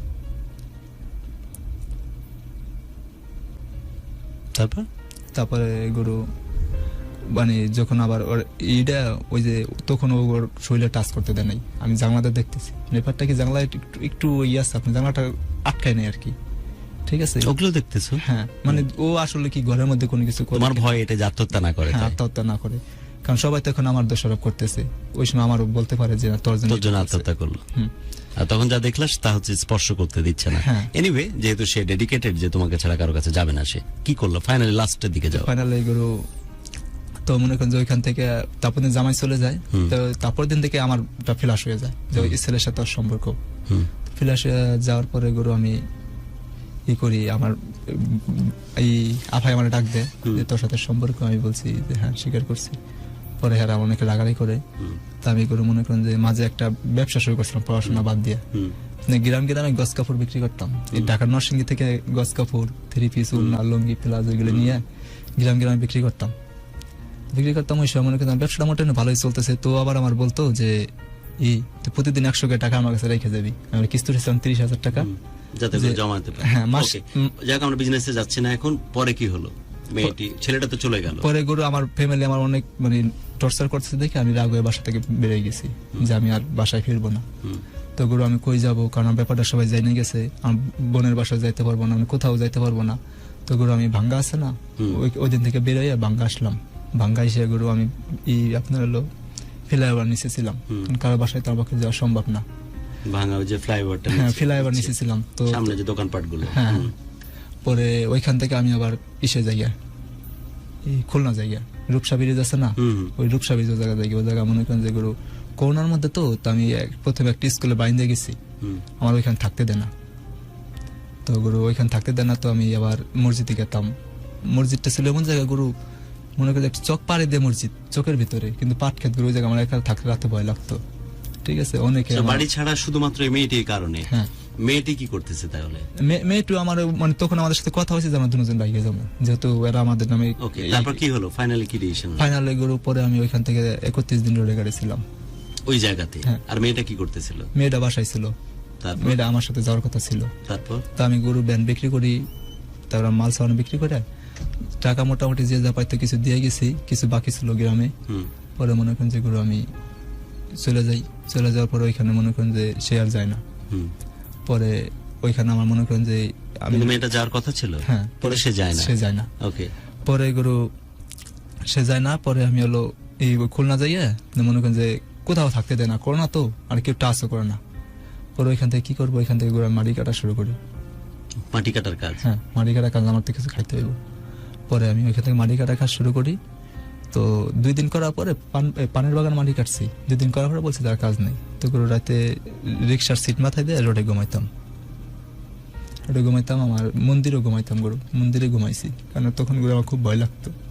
ওই ঘুম ভাঙে যখন দেখতে হবে দৃশ্যগুলো, মন্দিরের চেয়ারগুলো আমার খুব ভয় লাগতো, যে ভালোবাসার জন্য আজকে আমার এই অবস্থা। কারণ গরু আমার যথেষ্ট, আমার বোনেরা দেখতে যখন যা চাইছে, আমার জীবন আমার অপূর্ণতা বলতে আমার বোনেরা কিছু রাখেনি, যখন যা চাইতাম। কিন্তু এখন তো সবাই পর করে দিয়েছে যে তোকে এত ভালোবেসে তোর পাশে দাঁড়ালাম আমরা। বোনেরা সে আর্লি এজ থেকে নৌকাতে করে ছোট ছোট বাচ্চা মেয়ে ওরা শামুক কুড়িয়ে তোর জন্য বিক্রি করে, বাজারে বিক্রি করে লেখাপড়ার খরচ চালিয়েছে। স্পেশালি ওই কাকার কথা বলতেই হয়, যাকে যে কোনো কিছুর জন্য না করেনি, একজন অপরিচিত টিচার, শিক্ষক, যে সে তোমার জন্য বলেছে যে তোমার জন্য সারা জীবনের দরজা খোলা, তুমি এখানে থেকে মানুষ হইতে পারো। যে যার মতো করে চেষ্টা করেছে, আর রক্ত তোমার সাথে বিট্রয় করেছে, স্পেশালি তোমার বাবা এবং তোমার যে ভাই আছে সে। আসলে গরু মূল কথা কি, কিন্তু মানুষ কিন্তু অনেক ভালোবেসেছে তোমাকে, এটা ব্যাপারে তোমার অবজেকশন দেওয়ার কোনো কারণ নাই।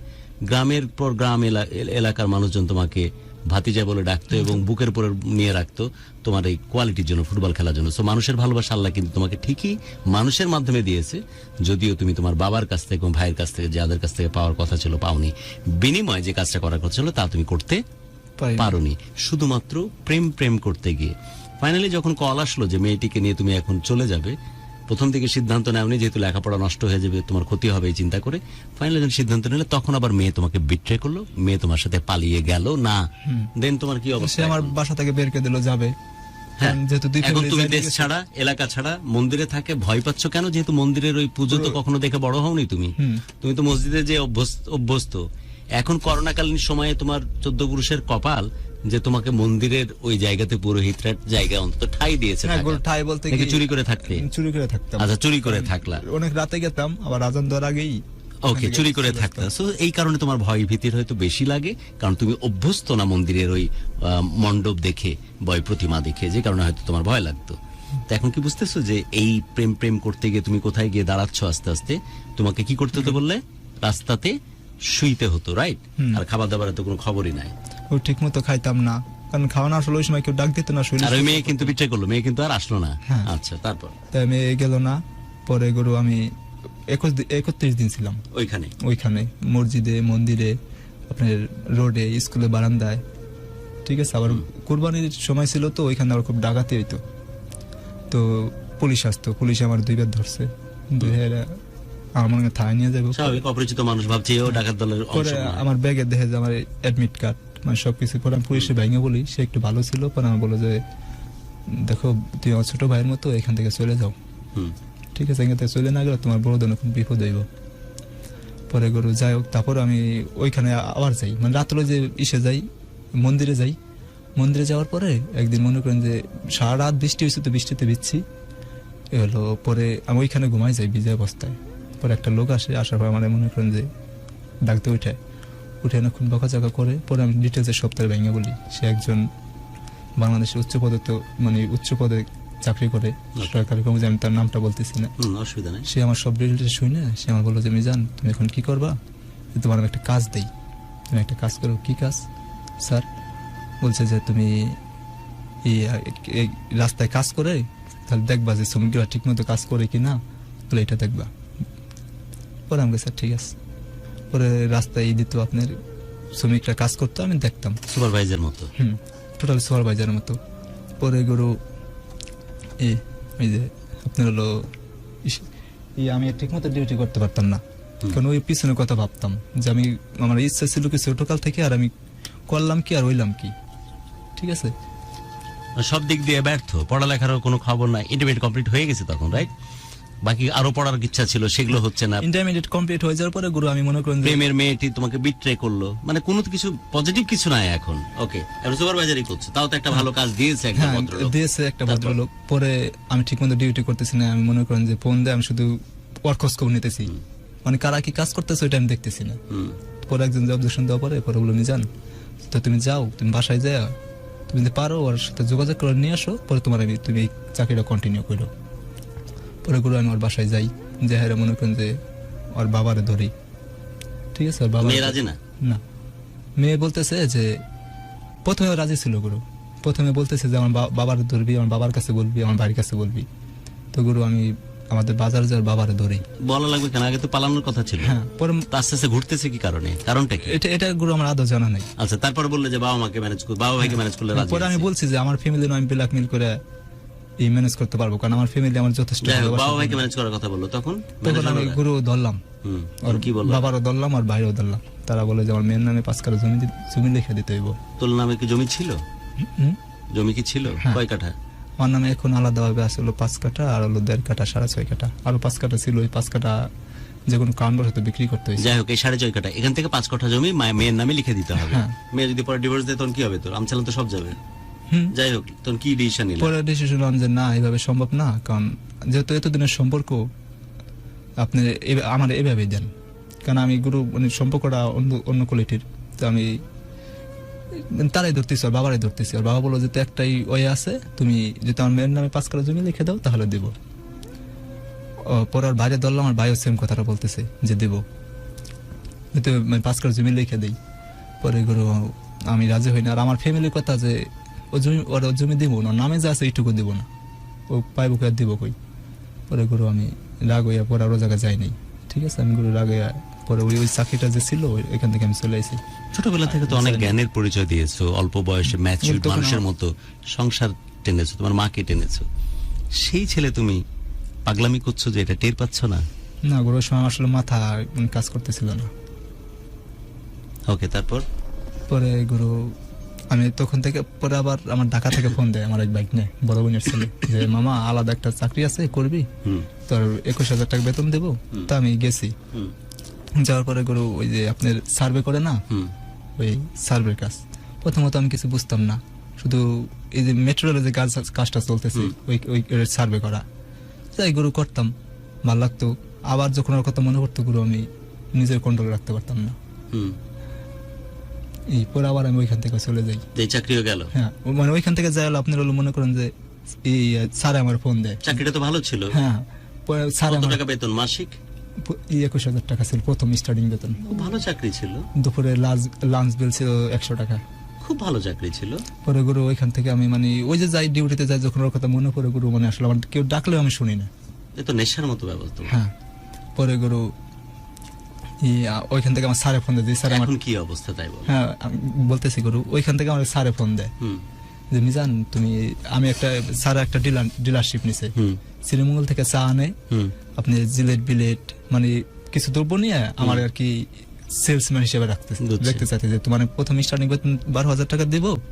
তো গুরু আমি ওখান থেকে চলে যাই। আর একটা অফার পেলা, এটাও করলা না? না, ওইটা করলাম না, যে ওইখানে গেলে আমি বাসা থাকা তারা দেখতে পারবো, ঠিক আছে, অন্তত তাদের সাথে কথা না বলে কিন্তু দেখতে তো পারবো। তোমার ধান্দা একটাই, শুধু ওই মেয়েকে কিভাবে তার কথা শোনা যায়, তার পাশে থাকা যায়। পরে গুরু আমি যাই ওইখান থেকে, পরে স্যার আমার সবকিছু বুঝাই দেয় যে মিজানি এভাবে করবা, পরে আপাতত তোমার বেতন 12,000 টাকা দিব, পরে আস্তে আস্তে তোমার বেতন পারবো। আমি বলছি, ঠিক আছে। তো আমি গুরু 3 মাস করতে থাকি। 3 মাসে স্যার আমার কোনো বেতন দেয় না, স্যার বেতন দেয় না। পরে আমি ওই কাজ করবো না, যে স্যার আমি করবো না, আমি যাইগে। কারণ আমার বাবার সাথে আমি কথা বলতাম না, ঠিক আছে, কিন্তু বাবার যেদিন মৃত্যুবার্ষিকী ওই দিন আমি বলছি যে আমার বাবার নামে একটা ছোট করে একটা মিলাদ দেবো, স্যার আমার কিছু টাকা দেন। স্যারে বলছে যে এখন না, তুমি এখন না দিলে হইব, মানে মৃত্যুবার্ষিকী যেদিন দিন ওই দিনকে আমি দিতে চাইতেছি। পরে গুরু এই স্যারে বলতেছে কি যে আজকে দিতে হবে না, তুমি শুক্রবারে দিও, নাহলে পরে কোনো এক সময় দিয়ে দিও। আমি বলছি যে এই স্যার, কারণ আজকে যেহেতু মৃত্যুবার্ষিকী একটা দিন, আজকে দিয়ে দিই। পরে স্যার আমার টাকা পয়সা কিছু দেয় না। পরে দেয় না, পরে ওইখান থেকে আমি স্যারের সবকিছু বুঝে দিয়ে চলে আসি। পরে স্যার আবার ফোন দেন। যাই হোক, স্যারের গল্প শুনতে চাচ্ছি না। ওইখানে আরেকটু আচ্ছা। ইম্পর্টেন্ট একটু বিষয় আছে। পরে আমি ওই অর্ডার কাটতাম, আর যে দোকান থেকে মাল দিয়ে টাকা নিতাম না, তো আমার পরিচিত বাজার একটা দোকান ছিল, আমার বললো কি যে মামা তুই আমারে, ওর বাবাই তো দোকানে না, মামা ওই দোকান থেকে আমার 1 লাখ টাকা এনে দে। তা আমি ওই দোকান থেকে 1 লাখ টাকা এনে দিতে গেছি। তো আমি যখন 1 লাখ টাকা গুনতেছি তখন আমার পিছিয়ে লোক লেগে গেছে। লোক লেগে যাওয়ার পরে আমি ওষুধের দোকানে আমার কিছু ওষুধ লাগে, তো আমি ওষুধ কিনতেছি। পরে একটা লোক আইছে যে আমার 1000 টাকা বাংলায় দেন, আর 2টা 500 টাকা নোট দেন। প্রথম আমি বলছি আমার কাছে টাকা নাই। পরে গরু আমি কি যার টাকাটা তারে ফেরত দিয়ে গেছি, ঠিক আছে, ফেরত দিয়ে গেছি। পরে আপনি চরবদেশন থানার নাম শুনছেন না? মানে ওই দিনকে আমি ওই জায়গায় যাওয়ার প্রোগ্রাম করতেছি, স্যার বলতেছি তুমি আবার ওই জায়গায় যাও। পরে গুরু একটা লোকের সাথে আমার সাথে কত পরিচয় হয় যে তুমি কি করো। পরে আমি ডিটেলসে বর্ণনা দিলাম যে আমি এই একটা স্যার পদে আছি। পরে বললো যে তুমি এক কাজ করো, আমার হলো ইসের দোকান, সে আমরা বর্ণনা দিতেছে যে আমার হলো যাই হোক, হ্যাঁ, তারপর পরিচয় হলো somehow, হ্যাঁ, তারপর? পরিচয় হওয়ার পরে যে আমার বড় দোকান আছে, তুমি সব মাল আমার দিলে, তোমার বারোজা ঘাটতে হবে না। তো গুরু আমি সব কিছু তার বলি। পরে আসি আমার জিজ্ঞেস করে ফ্যামিলি লোক সংখ্যা কয়জন, যাই হোক, ওর সাথে কি সম্পর্ক হলো একটা? হ্যাঁ, আর্থিক অবস্থা কিরকম, এই লোকের প্রসঙ্গ কেন বলছো তুমি আমাকে, সেটা বোঝাও আগে। ওইখান থেকে আমার কিডন্যাপ করে নিয়ে যায়। কে?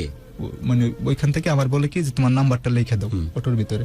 তো গুরু এই নাম্বারটা আমি লিখে দিতে যাই, উপরে নাম্বারটা লিখে দিই, কিন্তু তার কিছুক্ষণ পরে আমি গুরু সেন্সলেস হয়ে যাই। আচ্ছা, অজ্ঞান পার্টি। হ্যাঁ, তারপর মানে গুরু আমি কানে শুনতে পারতেছি তারা কি বলতেছে, কিন্তু এটা কি নাকে টাকে কিছু দিছিল না না, খাওয়াইছিল কিছু? উপরে লিখতেছি, শ্বাস প্রশ্বাস নিছি না, ওই সময় আস্তে আস্তে মানে আমি আমাদেরকে একটু বুঝাও। তুমি তো লিখতে দিয়েছে তোমার নাম ঠিকানা, হ্যাঁ লিখতেছো, লিখতে দিয়েছে যে আপনার সাথে আমি যোগাযোগ করবো, আপনার নাম্বারটা আমার দেন। এই যে নাম ঠিকানা হ্যাঁ, লিখছো, তো আমি গুরু গিরার উপরে থুইয়া এইভাবে লিখতেছি, লিখছো। আমি নিঃশ্বাস নিচ্ছি। নিঃশ্বাস নিচ্ছ, কিন্তু কিছু ছিল কি ওখানে? হ্যাঁ, কি ছিল? একটা রুমালের মতো। কোন জায়গায় ছিল রুমালটা? এই জায়গায়, আমার এই জায়গা ছিল। ওটা কে দিয়েছিল এই রুমালটা? হ্যাঁ, দিছিল। যে এরপরে রাখে তারপরে হ্যাঁ, লেখো। লেখো। আচ্ছা, ওখান থেকে স্মেলটা রুমালটা, পাইছে। হ্যাঁ, কারণ রুমাল যখন এখানে রাখবা, কতক্ষণে বুদ্ধি রাখে চিন্তা কর। এনে রুমাল রাখলেও তো না লেখার সময় নিচু হবে, পুজো হতে হবে, পুজো হলেই তখন নিঃশ্বাসের, হ্যাঁ, তখন অজ্ঞান। কিন্তু কথা শুনতেছো বাট জ্ঞান নাই। ওকে, পরে গুরু আমারে ওরা নিয়ে যায়। এই অজ্ঞান করার কারণ কি যে 1 লাখ টাকা গুনছিল হ্যাঁ, সেটা? টাকাটা তো আমি দিয়েছি, ওরা ওটা টাকা জানে তো না। জমা দিয়ে দিয়েছো, কিন্তু ধারণা যে একে ধরলে হয়তো টাকাটা পাওয়া যাবে। আচ্ছা, পরে গুরু অজ্ঞান পার্টির এটা ধান্দা। পরে গুরু আমার নিয়ে যায় একটা চোখের ভিতরে রাত্রে। ওই দিন সারাত খুব বৃষ্টি ছিল, আমার মনে করে যে একটা ইডিগুলোকে পানি দেয় না, ওইরকম একটা ঘরে নিয়ে যায় কয়েকজন লোক, ডিপের মতো। হ্যাঁ, আর একটা বাচ্চাও নিয়ে গেছে। বাচ্চাটা গুরু যখন আমার শরীরে মানে ইনজেকশনের মতো কিছু একটা দিছে, আমি মানে শব্দ পাইতেছি। পরে দেওয়ার পরে আমি একটু যারা সুস্থ হই। পরে আমার আঙ্গুলগুলো পোড়ায়, এই আঙ্গুলগুলো সব পোড়ায়, মানে আমি সুস্থ হয়েছি কিনা ট্রাই করে। পরে আমার বলতেছে বাসা থেকে টাকা আন। আমি বলছি, আর বাচ্চা? বাচ্চার গুরু 3 লাখ টাকা দাবি করতেছে। ওটা কিডন্যাপই হচ্ছে ওদের প্রফেশন। হ্যাঁ, 3 লাখ টাকা দাবি করতেছে। গুরু বাচ্চারা এত ফুটফুটে সুন্দর যে মনে করেন যে কেউ দেখলে ওটা 3 লাখ 5 লাখ টাকা কিনে নিতে চাইবো। কত বয়সের বাচ্চা? বাচ্চাটা গুরু মেবি 7-8 বছর হবে। ইস, এ তো অপহরণ মুভি একটা দেখছিলাম ইন্ডিয়ানে, দেখে ওই টাইপ ঘটনা, মানে ওদের বাই প্রফেশন, পেশায় এটা কিডন্যাপ করে নিয়ে এসে। আসলে হ্যাঁ, হুজুর কোয়ালিটি ছিল যে কিডন্যাপ করছে। এ পর্যন্ত দাড়ি, মাথায় টুপি, ঠিক আছে। তা আমি মনে করেন যে আমার আবার একটা জিনিসকে মানুষ গল্পতে বিশ্বাস করে ফেলে। এ পর্যন্ত দাড়ি, টুপি, জুব্বা। হ্যাঁ, ও যখন তোমাদের সাথে এগুলা করছে তখন জুব্বা পরা। হ্যাঁ, তখন জুব্বা পরা। পরে গুরু বাচ্চাটাই কি করলো? বাচ্চাটার ফোন দিয়ে ফ্যামিলির কাছে টাকা দাবি করতেছে, যে 3 লাখ টাকা দিলে এমন জায়গায় তো নিয়ে যাবেন। পরে আর বাচ্চাটা কি করছে? বাচ্চাটা কিছু করতেছে, বাচ্চাটা মানে আত্মনয়তে চড়াইতেছে, কিন্তু মুখ থেকে কিছু বলতে পারতেছে না, মানে জ্ঞান ফিরতেছে না। মানে জ্ঞান ফিরছে, মানে কিছু বলার এটা মতো খুব সেনসিটিভ, অনেক সময় জ্ঞান ফিরে না, ওইভাবেই ট্রমায় এসে চলে যায়, কমায় চলে যায়। তারপর পরে আমারও ওইখানে টাকা দাবি করে, বলতে আমার এই মেসেঞ্জারে, মানে আমার তো রাতে খুঁজে পাইতেছে না, ফোন বন্ধ। পরে একবার যে ফোন অন করছে, পরে আমার মেসেঞ্জার লাইনে পাইছে। পরে আমার একজন লেখছে যে কাকা কই আছেন, মেসেঞ্জারে লেখছে। পরে ওই সময় ফোন হ্যাগো হাতে। পরে এরা যাই, এদের সাথে কিছু আন্ডারস্ট্যান্ডিং কথাবার্তা হয়েছে, হওয়ার পরে আমার বলতেছে যে তোমার বাসা থেকে টাকা আনো। আমাকে দেখেন, আমার বাসা থেকে টাকা দেওয়ার মতো কেউ নাই, কারণ আপনার আসার সময় বলছি যে আমি খুব মধ্যবিত্ত ঘরের লোক, ঠিক আছে, আমার টাকা দেওয়ার মতো কেউ নাই। কয় না, তুমি টাকা ব্যবস্থা করো। আমাকে আপনার মাইরা ফেলান, কিন্তু আমার টাকা দেওয়ার মতো কেউ নাই। পরে গুরু আমার মনে করেন যে বুকের উপরে বসে 2 হাত ধরে, পাও ধরে আমার কিন্তু বুকের ফেলাম, বুকের পর বসছে জবাই করার জন্য। গুরু তখন আমি প্যান করে প্রস্রাব করে দিই, ভয়ে ভয় পেশাব করে দিয়েছে। পরে আমার হেরা বলে যে তুই কোনো চাওয়া আছে, ওরা বলছে যে দেখ তোর আমার জাস্ট আমার 2টা মানুষের সাথে একটু কথা বলার সুযোগ দে। কি আমার মা আর মায়াবতী 2টা মানুষের সাথে গুরু আমি একটু কথা বলার জন্য ওদের সাথে অনেক রিকোয়েস্ট করছি। ওরা কথা বাইরে ফেলাম, ওরা আমি বলছি দেখ যদি মানুষ আমার লাস্টটা আমার আপন মানুষের কাছে পাঠাইস, যদি তোকে তো পক্ষে সম্ভব হয় আমার 2জনের সাথে একটু কথা বলতে দে। ওরে গুরু আমার সবাই ধর এই জায়গায় ছুরিও বাজায়, ছুরি বাঁধায়, আর বুকের পর বসা 2টা মানুষ, পায়ের উপরে 2জন বসে ছুরি হ্যাঁ মানে কাটবে এখন। হ্যাঁ আমি ভয়ে প্যান ভরে প্রস্রাব করে দিই, আর সারা রাত তো মনে করেন যে ভিজে মানে এইটুকুগুলো ভিজে সাদা হয়ে গেছে। তো গুরু তখন আমি ওই 2জনের কথা চিন্তা ভাবনা করছি, আমার কথা তখনও তোর ভাবনাতে ওই মেয়ে তোর মায়াবতী আছে। হ্যাঁ। তারপর তো সেখান থেকে আমার টাকার জন্য দাবি করে আমি বলতেছি টাকা কোনো ফেলে আমার ফ্যামিলি মানে দেওয়ার মতো সামর্থ্য নাই। তো গুরু এই পরে হেরা বলে যে তোর তো জব করে ফেলাম, আমি বলছিলাম জব করে ফেলান সমস্যা নাই, কারণ আপনি জব করে ফেলাবেন ভালো কথা, কিন্তু আমার লাস্টটা আমার ফ্যামিলির কাছে ফিরিয়ে দিয়েন না, কারণ আমার ইচ্ছা আমি কখনো চাই নাই যে আমার ভাই আমার জানাজায় খারাপ। যেহেতু জীবদ্দশায় কোনোদিন ভাই হিসেবে পরিচয় দেয়নি, সেজন্য আমার জানাজাতেও না থাকে। এই অভিমানটা মাথায় ছিল মরার সময়, আর ভালোবাসা ছিল ওই 2টা মানুষের প্রশ্নে, তোর মা আর তোর সেই মায়াবতী। এই তো তোর জীবনের অর্জন। জি গুরু। তারপরে ওরা কি করলো ফাইনালি? পরে একজনে বল যে দেখ ওর যদি টাকা দেওয়ার মতো সামর্থ্য থাকতো, কারণ মৃত্যু এমন একটা জিনিস কেউ কখনো সবাই মৃত্যুর হাত থেকে পালাইতে যায়, একটা মানুষ কখনো ওই 2জন একজন তাই বলছে যাকে ছেড়ে দে। হ্যাঁ পরে গুরু ওরা মনে করেন যে একটা ইসে করে রাস্তায় ফালাই দিয়ে আসে মাইকতে করে, তো যে রাস্তায় ফালাই দিয়ে ওইটা জায়গাটার নাম আছে মকসেদপুর। তো বাচ্চাটার কথা কিছু মনে আছে তোর যখন আসিস ওখান থেকে? বাচ্চাটার ওরা রেখে দিছে, কিন্তু আমার ফালাই দিয়ে গেছে। তো ফালাই দিয়ে গেছে আমার, আমি যে ব্যাগ নিয়ে ব্যাগের মধ্যে সিম্পল মাল সাবান রাখে দোকানদারকে দেখাইতাম না, ওইটা মনে করেন যে ওই ব্যাগে ছিল, আর ব্যাগে আমার স্মার্ট কার্ড ছিল। তো আমার ওই অবস্থা দেখে রাস্তা পাশ থেকে একজন উঠিয়ে ওরা আমার ব্যাগ সব চেক করে ওদের ঠিকানা অনুযায়ী আমার বাঙ্গা পাঠায়, যে ওরা বাঙ্গাতে আমার নাম ঠিকানা সব জিজ্ঞেস করছে, মানে কোনোভাবে 4-5 বার বললে আর কি একবার বোঝা যায়। হ্যাঁ পরে ওইখান থেকে আমার গুরু আমার পাঠাই দেয় যে সবাই টাকা পয়সা দোকান তো উঠিয়ে কিছু ভাড়া দিয়ে পাঠাই দেয় আমার, যাও আমরা তোমার সাথে যাবো না, কারণ হয়তো তাহলে আমাদের ধরতে পারে তোরাই নিচ্ছিস। তো এইভাবে ওই ড্রাইভার বলে দিল যে ওর বাঙ্গা নিয়ে যাবেন, বাঙ্গা থেকে ওর পুকুরে গায়ে তুলে দিবেন। পরে ওই ড্রাইভার আমার এই বাঙ্গার নামাই দিয়ে পুকুরে অটোতে উঠে দেয়, ওই পুকুরে অটো আবার বলে সদরপুর গাড়িতে উঠে দিছে যে তুমি আরে নিয়ে যাও। মানুষ এভাবেই একজন আরেকজনকে তুলে দিচ্ছে। বাহ। তারপর পরে আমি এই বাসায় আসার পরে মনে করেন যে আমার ভাই ওই জায়গায় যায় দেখতে, ওই জায়গায় যায় গুরু এই অনেক বাজে কথাবার্তা বলে ওই মেয়ে নিয়ে। তুই যে মরে আছিস সেটা নিয়ে কোনো খবর নাই, ওখানে শাসনগিরি করতেছে। যদি নিজে তো একবার দেখ খেয়ালও করেনি সারা জীবনে না। বাহ। তারপর ওরে গুরু যায়, সে চলে আসে 500 টাকা দেয় হাতে যে ওর চিকিৎসা করেন। ওই সময় গুরু 500 টাকা কি হয়? ওর কাছে আশা করা তো উচিত না। আশা কি করিস নাকি তুই? কোনো গুরু চাইনি। তো বললি যে আমার যেন একটা কারণে লাশ না যায় বাড়িতে, যাতে ও যেন আমার জানা যায় না দাঁড়ায়। সো ওর আলোচনা আসছে কেন এখানে?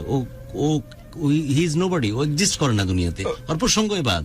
ওইখানে যায় গুরু ওই আরো বেজার লাগে, ওর প্রসঙ্গ আলোচনা একেবারেই বাদ। তারপর এখন কি অবস্থা, বর্তমান অবস্থা বল। গুরু বর্তমান অবস্থা আমি এখন মানসিক ভাবে অনেকটা ভেঙে পড়ছি। কি কারণে? মায়াবতীকে পাসনি তাই।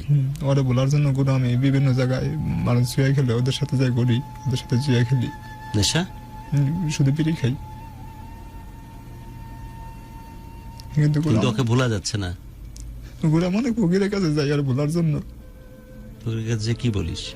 বলি যে আমি ওরা ভুলে থাকতে পারি, এরকম আমার কিছু করে দেন, এমন ওষুধ দেন বা এমন কিছু করে দেন, জাদু মন্ত্র। আর কি কি করিস ভোলার জন্য? ওই যে বললাম গুরু যারা জুয়া খেলে ওদের সাথে যাই, আবার আমিও খেলি ওদের সাথে। এর আগে কি কখনো জুয়া টোয়া খেলছিস? মানে জুয়ার নেশাতে যদি ভুলে থাকা যায়, মানে কোথায় গেলে মানে যে জায়গা ভালো লাগে আর কোন কোন জায়গা যাওয়ার চেষ্টা করিস ওকে ভোলার জন্য? গুরু বিকাল হলে মনে করেন যে যদি কাছে কোনো টাকা পয়সা থাকে তো আমি বিকাল হলে ঘুরতে বেরিয়ে যাই, যাতে ওর কথা মনে না পড়ে। আমি সবসময় নিজের ব্যস্ত রাখার চেষ্টা করি, যাতে ওর কথা মনে না পড়ে। কখন মনে পড়ে না? গুরু রাতের শুই যখন শুই গুরু সব সময় অতীত মনে পড়ে।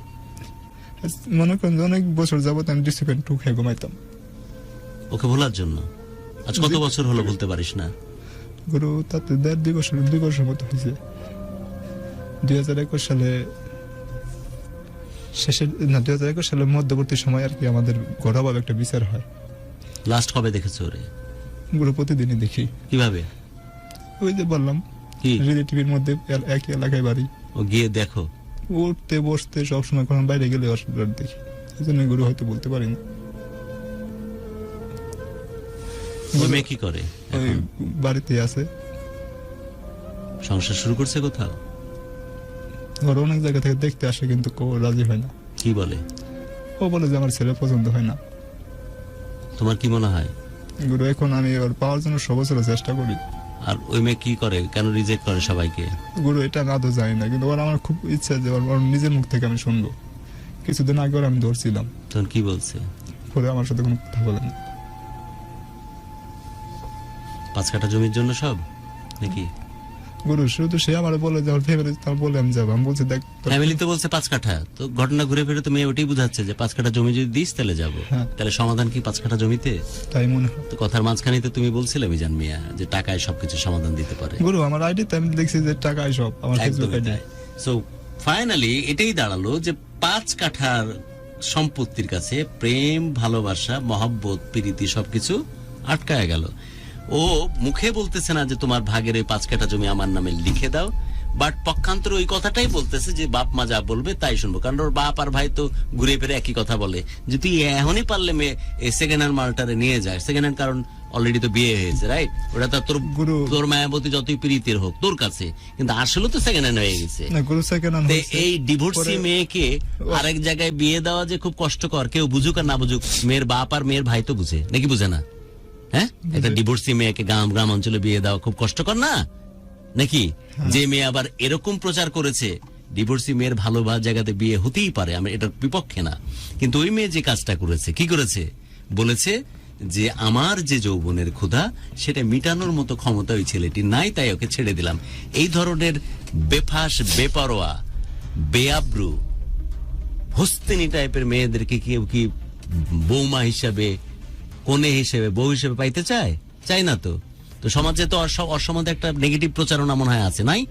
যে মেয়ে হচ্ছে হস্তিনী, হ্যাঁ, এভাবেই তো প্রচার আছে। তোর সামনে বলবে না তো, তোর যেহেতু মায়াবতী। আর রিলেটিভের মধ্যে গুরু আর আছে, মানে গভীর সম্পর্ক আছে। হ্যাঁ? আর মানে ওর রিলেটিভের মধ্যে গভীর সম্পর্ক আছে। আমি গুরু ওর সাথে একসময় গভীর সম্পর্কে জড়াই যাই, মানে বিয়ে ডিভোর্স হওয়ার পরে।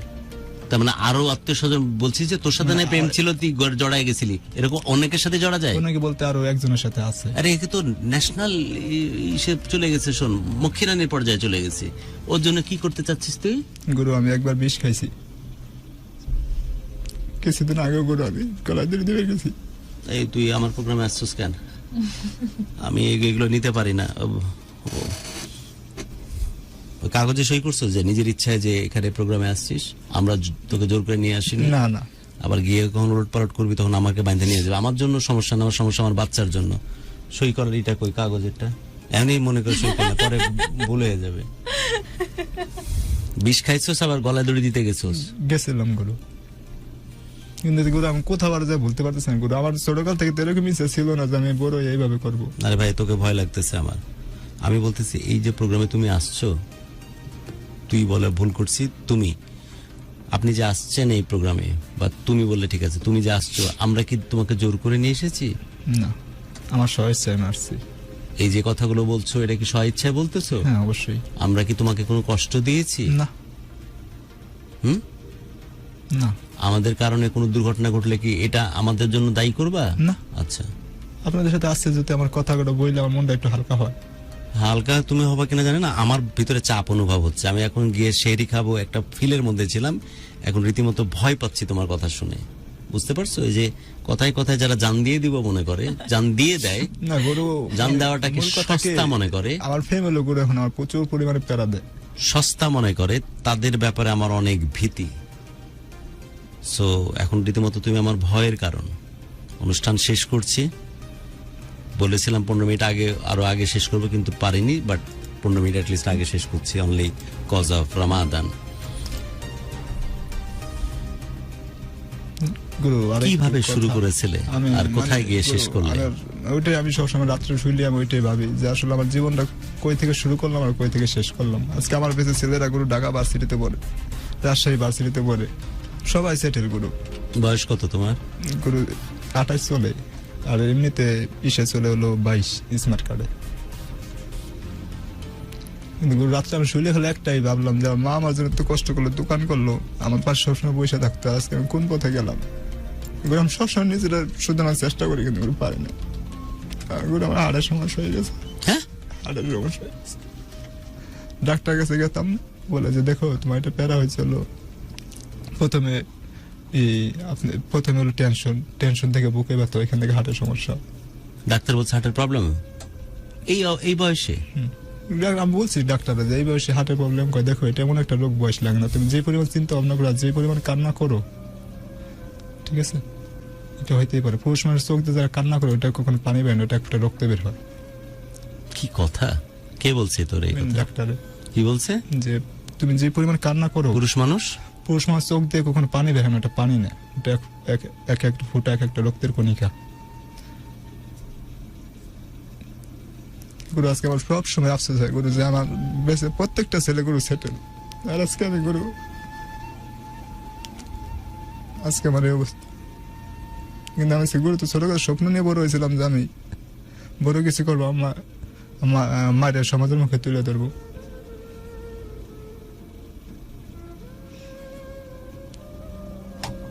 যে বাইকও করে কিছু দেখাবো যে দেখ আমিও পারছি।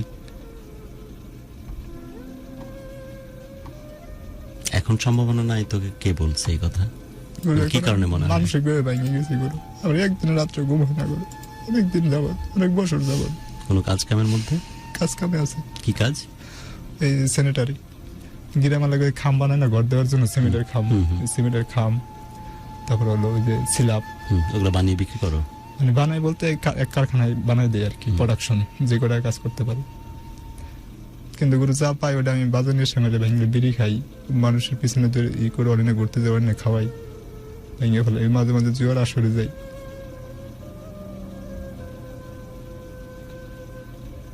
কিন্তু আমি এরকম স্বপ্ন নিয়ে তো গুরু বড় হয়নি। আগে তো নামাজ পড়তো, এখন নামাজ পড়ো? মাঝে মাঝে, আগে সবসময় 5 ওয়াক্ত নামাজ পড়তাম। লাস্ট কবে পুরো রোজা রেখেছো? গুরু আর গত বছর আগে রাখছিলাম, গত বছর রাখিনি।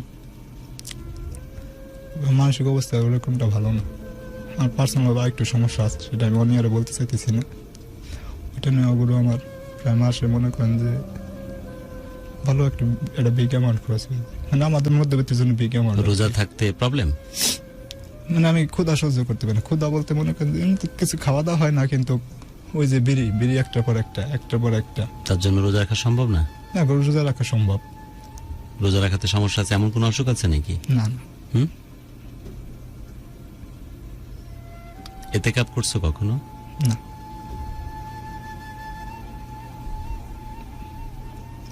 এতেকাব বুঝো?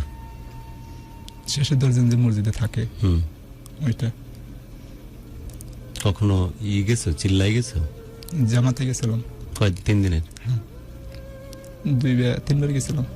3 দিন? 40 দিনের জন্য যাও কখনো? কেন 40 দিন যাবো গুরু, আমার ফ্যামিলিটা মেনটেন করবো কে? এত এখন কষ্ট কে মেনটেন করছে? এখন গুরু আমি করি, কষ্ট হইলেও আপনি ওরকম ভাবে আমি করি। কত খরচ দাও মাসে? মাসের খরচ বলতে মনে করেন যা ইনকাম করি ওইটাই। কত? তো জোয়ার পিছনে উড়াও? যে মাঝে মাঝে যাই। মানে কত খরচ দাও এখন? এখন গুরু কত খরচ হলো প্রতিদিন মনে করেন যে 500, 700, 800, 900 টাকা পর্যন্ত পাই, মানে কাস্টম গড় 500 করে দাও? ওই গুরু ফ্যামিলির মার কাছে কিছু দেই না, বাজার সদাই যা লাগে তাই আনি, আর আমি ব্যাংকে ফেলাই। অনুষ্ঠান শেষ করছি।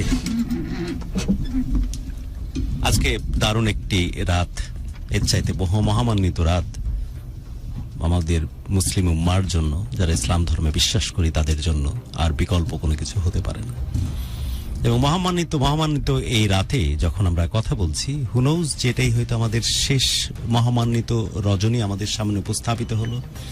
শেষবারের মতো রমজানকে আলিঙ্গন করার, শুভেচ্ছা জানানোর, রমজানকে অন্তরের মধ্যে ধারণ করার, যে আল্লাহ রাব্বুল আলামিন আমাদেরকে তৈরি করেছেন সৃষ্টির সেরা জীব হিসাবে, তার পক্ষ থেকে পাওয়া বিশাল নিয়ামত, এই রমজানের মাস, যে মাসটাতে সত্যি চারিদিকে পবিত্রতায়, ভালোবাসায় আর মহব্বতে চারিপাশ ছেয়ে থাকে।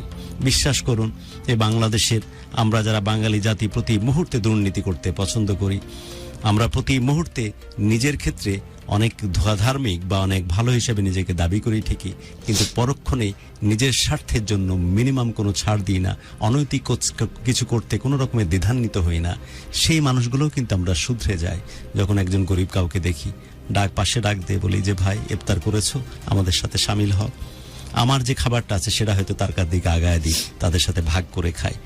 গ্যাঞ্জাম যখন হয়, যখন স্পেশালি ঢাকা শহরে তো প্রায়শই আপনারা দেখতেই পান যে কেউ হয়তো গাড়িতে একটু খোসা দিয়ে গেল বা কেউ কাউকে সাইড দিচ্ছে না, তখন একজন আরেকজনের প্রতি চোটপাট করতেছে, ও সে তার উপরে চোটপাট করতেছে। হয়তো এই সময়টাতে আমরা ভিন্ন চিত্র দেখি। আচ্ছা ঠিক আছে রে ভাই, রোজা আছি, এত কথার দরকার না, জানতো, আচ্ছা আপনার লাগবে, আচ্ছা আপনি আগে করেন তো।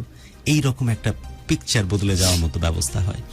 এগুলো দেখলে মনে হয় যে আমাদের মতো জাতি, যে জাতির রন্ধ্রে রন্ধ্রে দুর্নীতি, রন্ধ্রে রন্ধ্রে অনিয়ম, রন্ধ্রে রন্ধ্রে উলটপালট ব্যাপার স্যাপারে ছেয়ে গেছে, আমরাও শুধরে যাই। তাহলে কি এমন ক্যারিজমা আছে? ক্যারিজমা আছে আল্লাহ রাব্বুল আলামিনের কাছে, ক্যারিজমা আছে পবিত্রতম রমজানুল মোবারকের মধ্যে, ক্যারিজমা আছে এই মাসের মহামান্বিত সেই সেই সেই সেই জায়গা থেকে, যে কারণে অটোমেটিক্যালি চারিপাশ কেমন যেন একটা শান্তি শান্তি ভাব বিরাজ করে। সেই রাতে এমন একটা ছেলেকে নিয়ে আজকে আমরা হাজির হয়েছি ফার্স্ট রমজানের আগ মুহূর্তে, যে ছেলেটির গল্পের কথা শুনে আমি গর্বে বুক ভরে যাচ্ছিল যে কি চমৎকার ছেলেকে আজকে পেয়েছি আমাদের স্টুডিওতে। যে মাত্র আমার আয়মানের বয়সী অলমোস্ট, আমার ছেলের বয়সী অলমোস্ট, এই যে বয়সে ও প্রায় 50 কেজি ওজনের বস্তা, সিমেন্টের বস্তা তোলার চেষ্টা করত, মাথায় ইট তুলে, কিষানের কাজ করে, মাটি কেটে, হেন কোনো কাজ নাই করেনি। সে কিন্তু সুযোগ পাইতো তখনও, পাশপাশের লোকজন তাকে অনেক ভালোবাসছে, স্পেশালি তার টিচার তাকে বাড়িতে রাখতে চেয়েছে, লেখাপড়ায় ভালো, সবাই তাকে পাশ সাপোর্ট করেছে, ভালো গোলকিপার ছিল, গোটা এলাকার কাছে ভাতিজা নামে পরিচিত হয়েছে। তখনও কিন্তু সে ছেলেটি সবচেয়ে জ্ঞানীর আর প্রজ্ঞার পরিচয় দিয়েছে। বলছে না, আমি একা কোনোভাবে কারো ভালোবাসার কারণ হতে চাই না, আমি একা আপনার বাড়িতে থাকতে চাই না, বা আপনার বাসায় আমি ভালো সুখের ভাবে কাটাতে চাই না, আমার মা আছে, তাকে নিয়ে আমি ওই ঘরেই থাকতে চাই, যে ঘরে যখন বৃষ্টি নামতো আকাশ ভেঙে ওই ঘরে কোনো চাল ছিল না, যে কারণে মা এবং ছেলেকে জড়াজড়ি করে কোনো একটা কোণাতে হয়তো বসে থেকে রাত পার করতে হতো। এই ছেলেটি, এইরকম সফলতম ছেলেটি, এরকম গর্বের মধ্যে বুক টান করে দাঁড়িয়ে থাকা ছেলেটি অনেক বড় স্বপ্ন পাড়ি দেওয়ার কথা ছিল।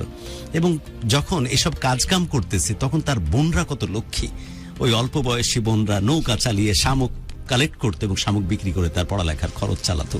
মা কিছু বুঝুক আর না বুঝুক, যেহেতু ওর পরিবারের সবাই কেউ সই করতে জানে না, সবাই কিছু হলে টিপসই দেয়, সেই পরিবারের সন্তান সে, তার যাদের ওরও শেষে জন্ম নিয়েছে, সে বাপ তাকে পর করে দিয়েছে, আলাদা করে দিয়েছে, সেপারেটেড করে দিয়েছে।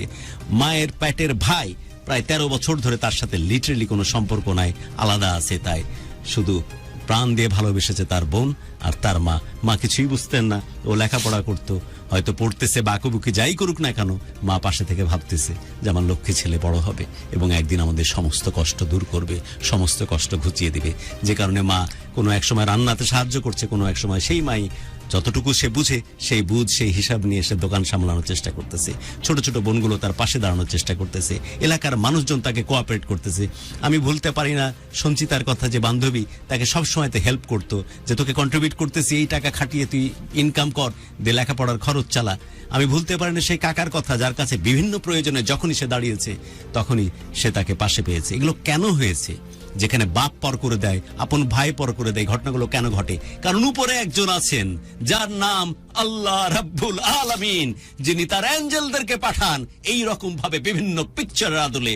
যখন হয়তো সেই বন্ধু সঞ্চিতার রূপে আসে, কখনো বোন সেই বোনের রূপে আসে, যারা নদীতে ওই কম বয়সে নৌকা চালিয়ে শামুক কালেক্ট করে, শামুক বিক্রি করে পড়ালেখার খরচ চালায়। কখনো হয়তো ওই লোকটি, যে লোকটি মাঝরাতে সে মন্দিরে দেখা হয় এবং বলে যে তুই আমার ওখানে চাকরি কর, সুপারভাইজারের চাকরি, তোর দায়িত্ব আমি নিয়ে নিলাম। কখনো হয়তো ওই মানুষটি মেট্রো রেলে যেখানে সার্ভেয়ারের জবের চাকরি দিয়ে দেয়। কখনো হয়তো সেই কাকা, যে কাকা হয়তো তার সমস্ত খরচ মেটানোর চেষ্টা করে। আল্লাহ রাব্বুল আলামিন তিনি নিরাকার, তিনি কি সরাসরি হাজির হবেন? তিনি ফেরেশতাগুলোকে এইভাবে তার জন্য সিলেক্ট করে এবং তার জীবনটাকে এগিয়ে নিয়ে যাচ্ছিল। বাট আল্লাহ রাব্বুল আলামিন কিছু ডেভিলও পৃথিবীতে পাঠায়, যে ডেভিল একজনই যথেষ্ট কোনো মানুষকে ধ্বংস করে দেওয়ার জন্য। তার গল্প যদি সত্য হয়ে থাকে, যেমনটা সে বলল, সে ডেভিলের জায়গাটা মেয়েটি পরিপূর্ণভাবেই পালন করেছে। কখনো তার বাহুডোরে মাস্তি খুঁজেছে, অল্প বয়সে পেকে গেলে যা হয় ফুল লেভেল মাস্তি। কখনো হয়তো সে বললো আরেকটা ক্লোজ রিলেটিভের সাথে তার ক্লোজ রিলেশনশিপ ছিল। সো হোয়াট এভার, যদি তার এই গল্পগুলো সঠিক হয়ে থাকে, যেমনটা সে বলল, তার কথার ভিত্তিতে যদি বলে থাকি, সেই মেয়েটির জন্য এটাকে প্রেম বলে ভালোবাসা বলে কিনা জানি না, বাট এটা অসম্ভব রকমের আসক্তি, যে আসক্তি থেকে সে বের হতে পারছে না। প্রেম ভালোবাসা থেকে কিছুটা হলেও বের হয়ে আসা যায় এবং সুস্থ জীবন যাপন করা যায়, কিন্তু আসক্তি থেকে বের হওয়ার জন্য তাকে অবশ্যই রিহ্যাব সেন্টারে ভর্তি হতে হয়। আসক্তি কারে কয়? এই যে গাঞ্জা। গাঞ্জা বলতে নর্মাল স্টিকে রেখে গাঁজা না, গাঁজা হচ্ছে কলকিতে টান দিয়ে কলকির মধ্যে আগুন ধরিয়ে দেওয়া টাইপের গাঞ্জা। সে আসক্তি থেকে না আমি যদি সরাতে চাই কাউকে, তাহলে অবশ্যই তাকে রিহ্যাবে যেতে হবে। আমি যদি 6 ইঞ্চির মধ্যে লাইভ ঠেলে দিই, 6 ইঞ্চি বলে তো 6 ইঞ্চি খোররা ঠিকই টের পাচ্ছ, পেন্সিলের কথা বলছি, তোমাকে রিহ্যাব সেন্টারে যেতে হবে। বাবা খোরদেরকে ঠিক করতে গেলে রিহ্যাব সেন্টারে যেতে হবে। অতিরিক্ত পরিমাণ মদ্যপ হয়ে গেলে তাকে রিহ্যাবে যেতে হবে। সো এরকম একটা রিহ্যাব সেন্টার প্রয়োজন, যাতে ও ওই রকমের আসক্তি থেকে মুক্তি পায়। আর এ ধরনের ডেভিলদেরকে মুক্তির জন্য, এ ধরনের সেক্সুয়াল আসক্তি, মানসিকভাবে পাগল হয়ে যাওয়া এই অবস্থা থেকে মুক্তির জন্য ডেফিনেটলি অন্যভাবে নিজেকে আবার তৈরি করা অনেক বেশি জরুরি। আমার মনে হয় আজকের এই রাতে আর কথা না বাড়াই, আমরা সেহরির জন্য প্রস্তুতি নিচ্ছি, খুব শীঘ্রই সেহরি করব। সবার জন্য অনেক দোয়া থাকলো। আর কোনো কথা নাই, শুধু একটা কথাই বলবো, তুই বড় অভাগা, তুই আসলেই অসম্ভব রকমের অভিশপ্ত হয়ে যাবি। আল্লাহ রাব্বুল আলামিন যেভাবে তোকে বিভিন্নভাবে হেল্প করেছেন তার অ্যাঞ্জেল রূপী মানুষগুলোর দ্বারা, যেমন তোর মা, যেমন তোর বোন, যেমন তোর কাকা, যেমন সেই ভদ্রলোক যার মন্দিরে তোর দেখা হয়েছিল, যেমন সেই লোকটা যে লোকটা তোকে চাকরি দিয়েছিল পেট্রোলে সার্ভায়ার হিসাবে, সেরকম বহু মানুষ আড়ালে আবডালে তোর পাশে থেকেছে। যেমন ওই লোকটা যখন তোর মরে পচে পড়ে থাকার কথা ছিল ভাঙাতে, ও তুলে দিয়ে বলল যে তুমি এই পর্যন্ত যাও, ওখান থেকে আরেকজন পাঠিয়ে দিল এই পর্যন্ত যাও, আরেকজন পাঠিয়ে দিল এই পর্যন্ত যাও, ফাইনালি তুই বেঁচে বাড়ি ফিরলি। এরকম তোর জীবনে ভাই বহু মানুষ কন্ট্রিবিউট করেছে। আল্লাহ রাব্বুল আলামিন তোর জন্য আমার মনে হয় যে এখনো ভালো কিছু লিখে রেখেছেন বিধায় তার ফেরেশতা দিয়ে এভাবে তোকে বাঁচিয়ে রেখেছে। এবং স্টিল আই বিলিভ, আমি বিশ্বাস করি, তুই যেভাবে শুরু করেছিস, যে সময় এই রকম পরিশ্রম করে, এরকম কষ্ট করে, এরকম দুঃখ সামলে, সমস্ত কিছুকে পেছনে ঠেলে ওই অল্প বয়সে গোটা পরিবারের দায়িত্ব নিয়ে, স্পেশালি মায়ের দায়িত্ব নিয়ে ইন্টারমিডিয়েট পর্যন্ত কমপ্লিট করেছিস, শুধু তোর পক্ষেই সম্ভব এই 28 বছর বয়সে হার্টের সমস্যা যে অবস্থাতেই থাকুক না কেন, আবার নতুন করে ঘুরে দাঁড়ানো, আবার অনেক বড় করে বাঁচা, আবার মাথা উঁচু করে বাঁচা।